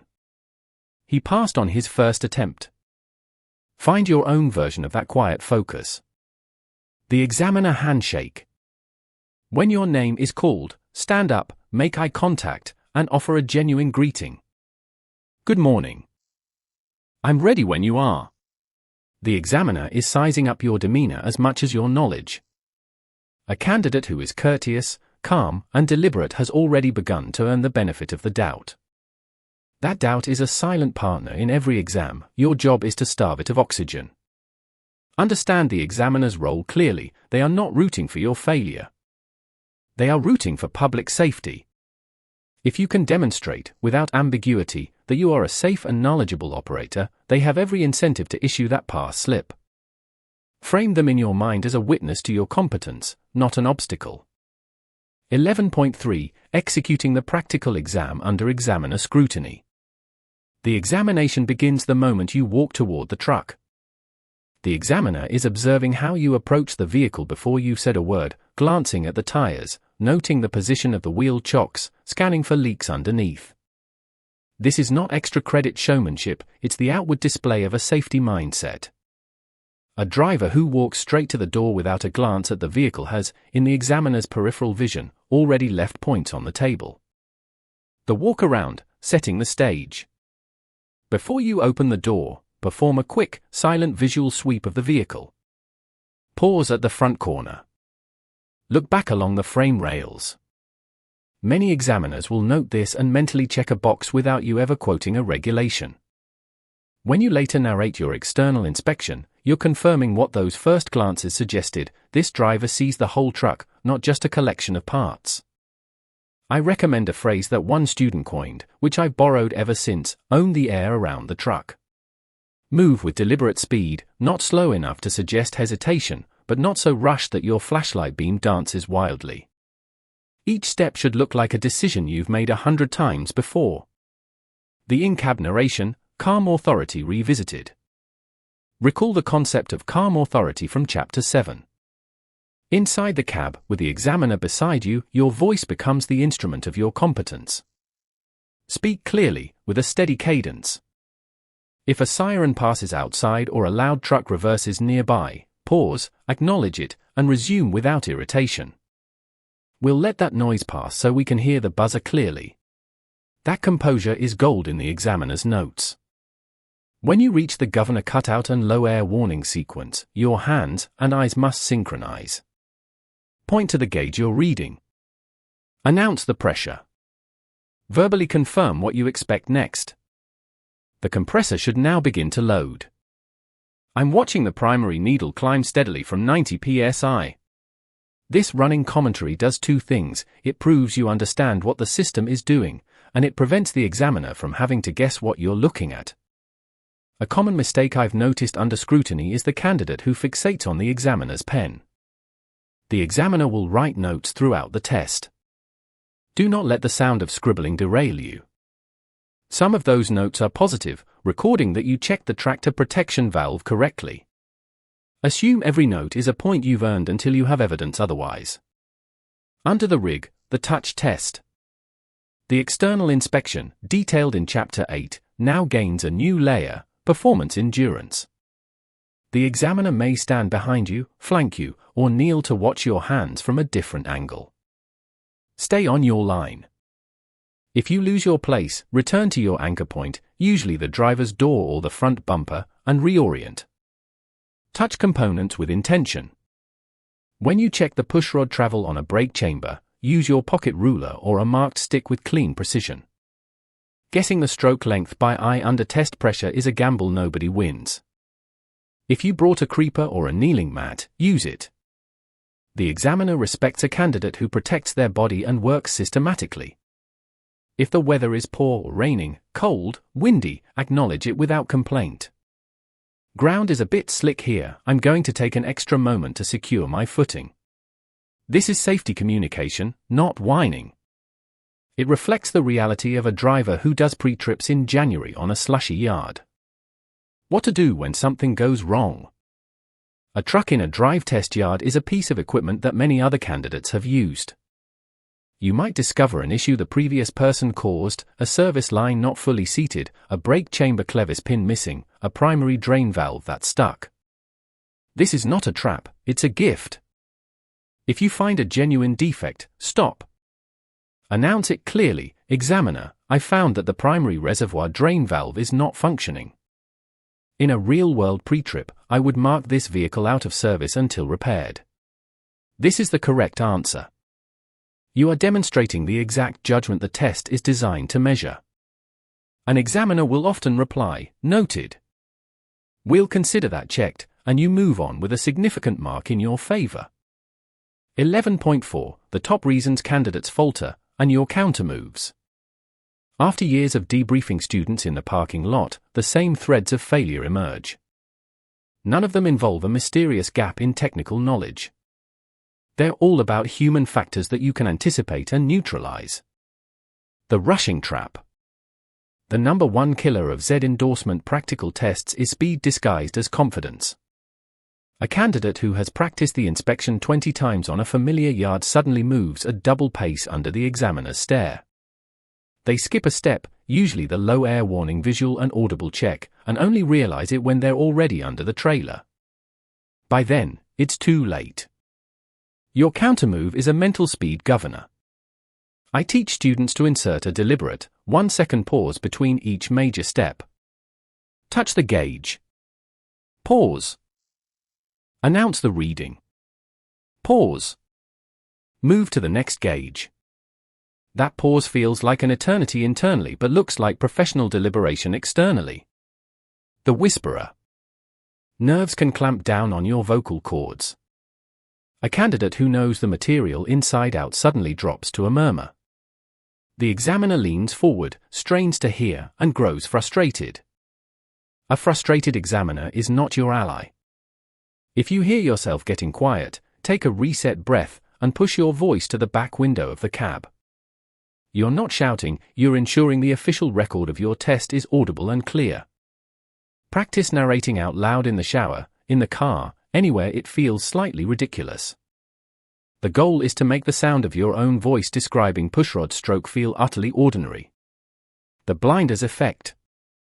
Some candidates focus so intensely on the air brake components that they neglect the broader vehicle. The Z endorsement is about air brakes, but the commercial vehicle inspection encompasses tires, rims, suspension, and lighting. I've seen a driver lose points because they never glanced at the tire sidewalls while kneeling at the brake chamber. The instructions say to inspect the air system, but the examiner sees a commercial driver in training. Act like one. Expand your gaze. When you rise from checking a slack adjuster, scan the tire tread and the rim. Mention it briefly. Tread depth on this drive tire meets the 2/32 inch minimum. No cracks in the rim. 12 words that take 3 seconds and might save a critical mark. The argument reflex. Once in a while, an examiner will question a finding. Are you sure that pushrod travel is within tolerance? If you measured it and believe you're correct, you can remeasure calmly. Do not argue. Say, I'll recheck my measurement. I had it at 3/4 of an inch, which is under the 1 inch maximum. Then demonstrate again. The fact that you're willing to verify without defensiveness is itself a test point. If you're wrong, acknowledge it cleanly. You're right, I misread the mark. That's at 1¼ inches, out of adjustment. That honesty, paired with the correct identification of a defect, is not a failure. It's exactly what a safe driver does on a real yard. The post-mortem in the middle of the test. Another trap, the candidate who makes a small error and mentally unravels. They forget to name the supply line color, and for the next 10 minutes, they're replaying that mistake instead of focusing on the current step. The examiner has already moved on, you must too. Develop a mental reset phrase. I use, that was then, this is now, next component. It's a verbal click that moves your attention forward. Figure, with light background and high contrast, create image in landscape orientation best describe and represents the flowing. Make sure it is accurate and there is no repetition.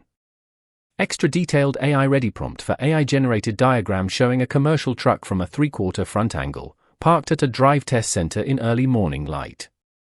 The truck is clean and well-maintained.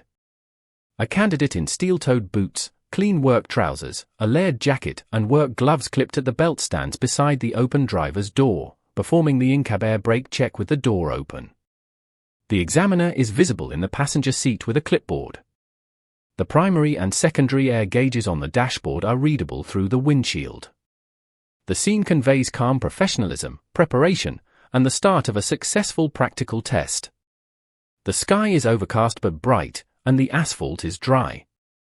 Figure mind map. This mind map visualizes the 4 critical success pillars of DriveTest Day Blueprint, Poise, Preparation, and Performance as a structured radial diagram with a central hub. DriveTest Day Blueprint displayed in a bold, professional font with a subtle gear or steering wheel icon. Primary branch 1, 11.1 mental and physical readiness with sub-branches. Sleep strategy, 48-hour rule, visualize inspection, nutrition, light protein, hydration, avoid coffee jitters. Attire, layers, steel-toe boots, clean gloves as a cue. Primary branch 2, 11.2 arrival and mindset with sub-branches. Documents, license, receipt, medical, timing, 45-minute sweet spot, psychology, examiner as safety witness, avoid anxious candidates. Primary branch 3, 11.3 executing under scrutiny with sub-branches. The walk around, pre-glance scans, own the air, in-cab narration, calm authority, ignore the pen, pause for noise, under the rig, touch with intention, use a ruler, acknowledge conditions, defects, stop and declare out of service. Primary branch for 11 point for top reasons for failure and countermoves with sub-branches. Rushing, mental speed governor, 1 second pauses, the whisperer, project to back window, blinders effect, broaden gaze to tires, rims, argument reflex, remeasure calmly, post-mortem, reset phrase, that was then. Style, clean, high contrast corporate professional layout with deep blue and orange accent colors. Light background, clear connecting lines with no clutter. Each sub-branch includes a small, distinct icon, e.g., a clock for timing, a document for paperwork, an eye for scrutiny, to aid visual memory. The overall composition is designed as a crisp, landscape-oriented study aid suitable for printing in a technical handbook. Chapter 12, Beyond the Sticker, Lifelong Air Brake Mastery. Sections 12.1, After the pass, upgrading your license and next steps. 12.2, Building daily air brake habits into your routine. 12.3, Real-world stories, veteran drivers share cautionary tales. 12.4, Your commercial edge, turning the Z endorsement into opportunity. Chapter 12, Beyond the Sticker, Lifelong Air Brake Mastery. There's a quiet moment after you pass the test, when you glance at the freshly printed Z endorsement on your license and realize the real learning hasn't even started. The sticker is your permission slip to keep asking questions, about hissing valves on a cold morning, about a brake pedal that feels a little softer than yesterday, about that faint smell of hot lining at the bottom of a long grade. I've held that same license in my own hand and felt the weight of it. This chapter isn't about regulations or scoring rubrics, it's about the days, years, and miles that stretch beyond the DriveTest center, where mastery takes root in the 1,000 small decisions you make every time you climb behind the wheel. 12.1, After the pass, upgrading your license and next steps. The examiner hands you the yellow slip, and your heart finally settles into a steady rhythm. You've added the Z endorsement, but if you're pursuing a full AZ, BZ, or DZ license, there's still a road ahead. The air brake test is a critical milestone, not the finish line. For many, it slots into a weekend course or a multi-week training program that culminates in a full road test. The timing matters. In Ontario, your Z endorsement must be completed before you can attempt the practical driving exam for those upgraded classes. Once it's on your abstract, it stays with your license as long as you keep it current, but if you let your commercial license lapse, you'll need to redo the written test to reinstate it. I've watched drivers tuck the pass slip into their wallet and immediately ask, "What's next?" The answer often lies in booking the road test as soon as you feel ready. Don't let the muscle memory of your in-cab checks and external inspection fade. The same script you practiced with me under the truck is now your professional habit. For AZ candidates, that means coupling and uncoupling trailers with an eye on the glad hands and supply line. For BZ and DZ, it's mastering the split-second feel of a brake pedal that modulates air through proportioning valves you now understand. The knowledge you've built isn't siloed to the air brake check, it weaves into every forward move you make. Consider your training timeline carefully. If you're part of a sponsored MELT, mandatory entry-level training, program, your school will guide the sequence, but if you're upgrading independently, you'll need to confirm the order of tests with a DriveTest agent. Keep a photocopy of your pass results, digital scans are fine, and store them alongside your logbook, because you'd be surprised how often a company safety officer will ask to see proof of air brake training during a pre-hire audit. Beyond the paperwork, this is the moment to shift your mindset from learner to lifelong student. The system you studied on paper now lives and breathes in every vehicle you touch. 12.1.1 Revalidating the endorsement myth. A stubborn rumor floats around truck stops: the Z endorsement never expires, so I don't have to think about it again. That's technically true for the endorsement itself, but your commercial license class must be maintained through regular medical exams and renewal cycles. If you downgrade to a G license, the Z disappears with it. More important, though, is that air brake proficiency isn't a tattoo, it fades if you don't use it. I've met drivers who passed the test 20 years ago on a straight truck and then stepped into a modern tractor-trailer with ABS and stability controls, only to find the foundational principles had grown hazy. The endorsement may be permanent, but your relationship with the system needs renewal every pre-trip. Figure, with light background and high contrast, create image in landscape orientation best describe and represents the flowing, make sure it is accurate and there is no repetition. Extra detailed AI-ready prompt for AI-generated diagram showing an Ontario commercial driver's license with a highlighted Z endorsement, overlaid with a subtle checklist of steps: written test, practical test, road test booking, and ongoing practice. The background shows a soft focus truck cab interior, with the license positioned as the focal point, lit by morning sunshine. Style is crisp and professional, with a sense of achievement and forward momentum. 12.2 Building daily air brake habits into your routine. What you do every morning in the yard defines your career more than what you recited in a test. The inspection scripts in chapters 7 and 8 gave you a framework, but now you're off the examiner's stopwatch. The real world rewards consistency over speed. I found that the best drivers weave air brake checks into a ritual as natural as buckling the seatbelt. They don't think about doing it, they just do it, every single time.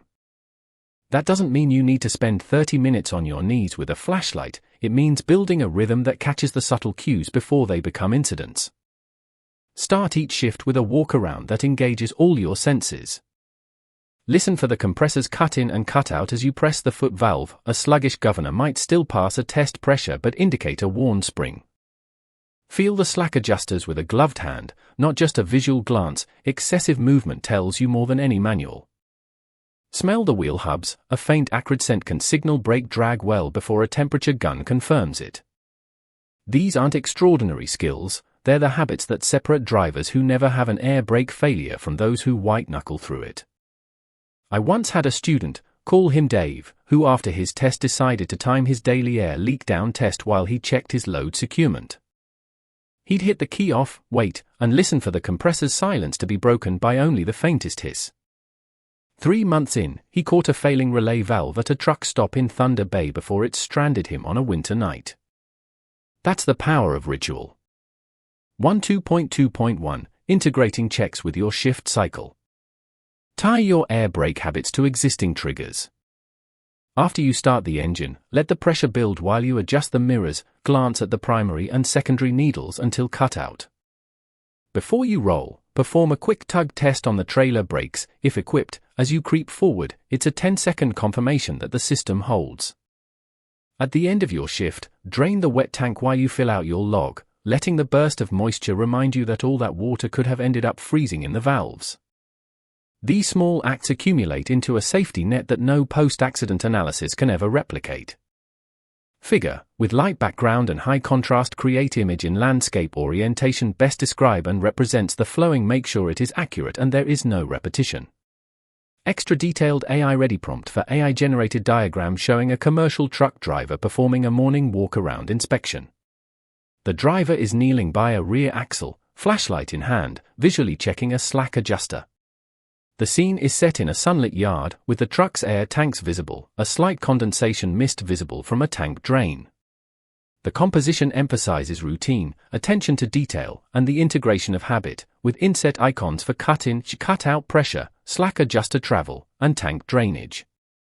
12.3 Real-world stories. Veteran drivers share cautionary tales. I sat across from Don, a 30-year driver, in a diner off the 401. He'd been hauling fuel when he still remembered every MTO bulletin by heart. "You know what almost got me," he said, stirring his coffee. "Not a failed compressor. Not a blown hose.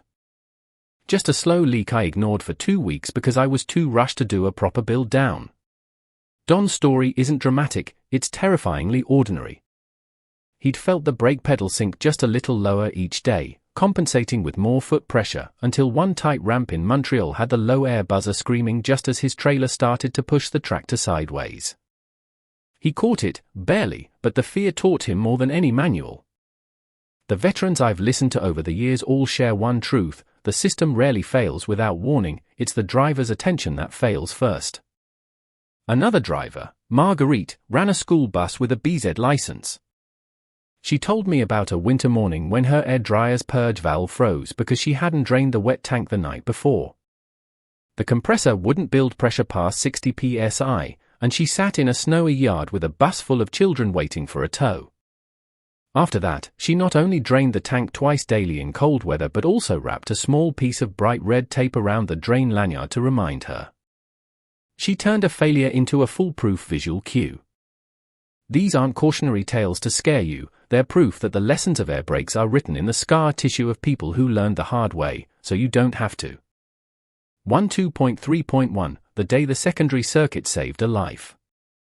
A story I often share with new drivers comes from a colleague named Leo. He was descending the cut in British Columbia, though the principle holds for any steep grade in Ontario's Shield country. His primary pressure dropped abruptly due to a ruptured airline to the steer axle brakes. The dual-circuit system isolated the failure, and the secondary kept the drive and trailer brakes functional. Leo said the cab filled with the sound of escaping air and a warning buzzer, but because he'd mentally rehearsed the system's behavior from his earliest training, his hand found the trailer brake lever before panic set in. He steered onto the runoff ramp, heart hammering, but utterly in control. That's the commercial edge you're building, not the ability to fix every failure, but the poise to act when it matters. 12.4 Your commercial edge, turning the Z endorsement into opportunity. Figure, with light background and high contrast, create image in landscape orientation best describe and represents the flowing. Make sure it is accurate and there is no repetition. Extra detailed AI-ready prompt for AI-generated diagram showing a split scene. On the left, an older truck driver in a diner, speaking seriously. On the right, a heavy truck descending a forested grade with a clear view of the dashboard showing a primary pressure drop. The air gauge is visible with a needle in the red, a warning light illuminated.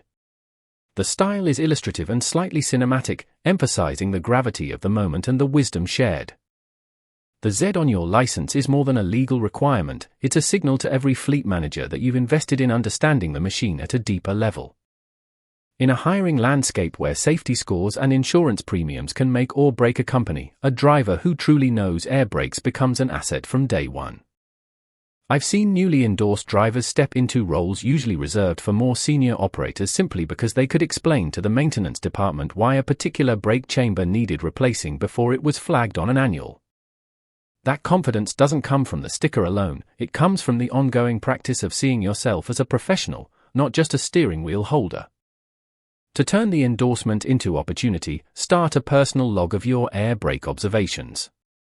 No company paperwork required, just a small notebook in your cab where you jot down the cutout pressure each morning, any unusual air consumption rates, and the date you last greased a slack adjuster. Over time, this becomes a record of patterns that can prevent breakdowns and impress a safety auditor. When you interview for that dream long-haul or specialized local job, bring that notebook. Show them you're the driver who treats the air system as a responsibility, not a black box. That's the commercial edge, a reputation for meticulousness that precedes you. Beyond individual diligence, mentorship amplifies the Z endorsement. Share what you've learned with a new driver who's sweating through their own practical test. Walk them through the dual-circuit inspection under a trailer, and you'll find that teaching solidifies your own mastery tenfold. I've built my career on that cycle: learn, apply, teach.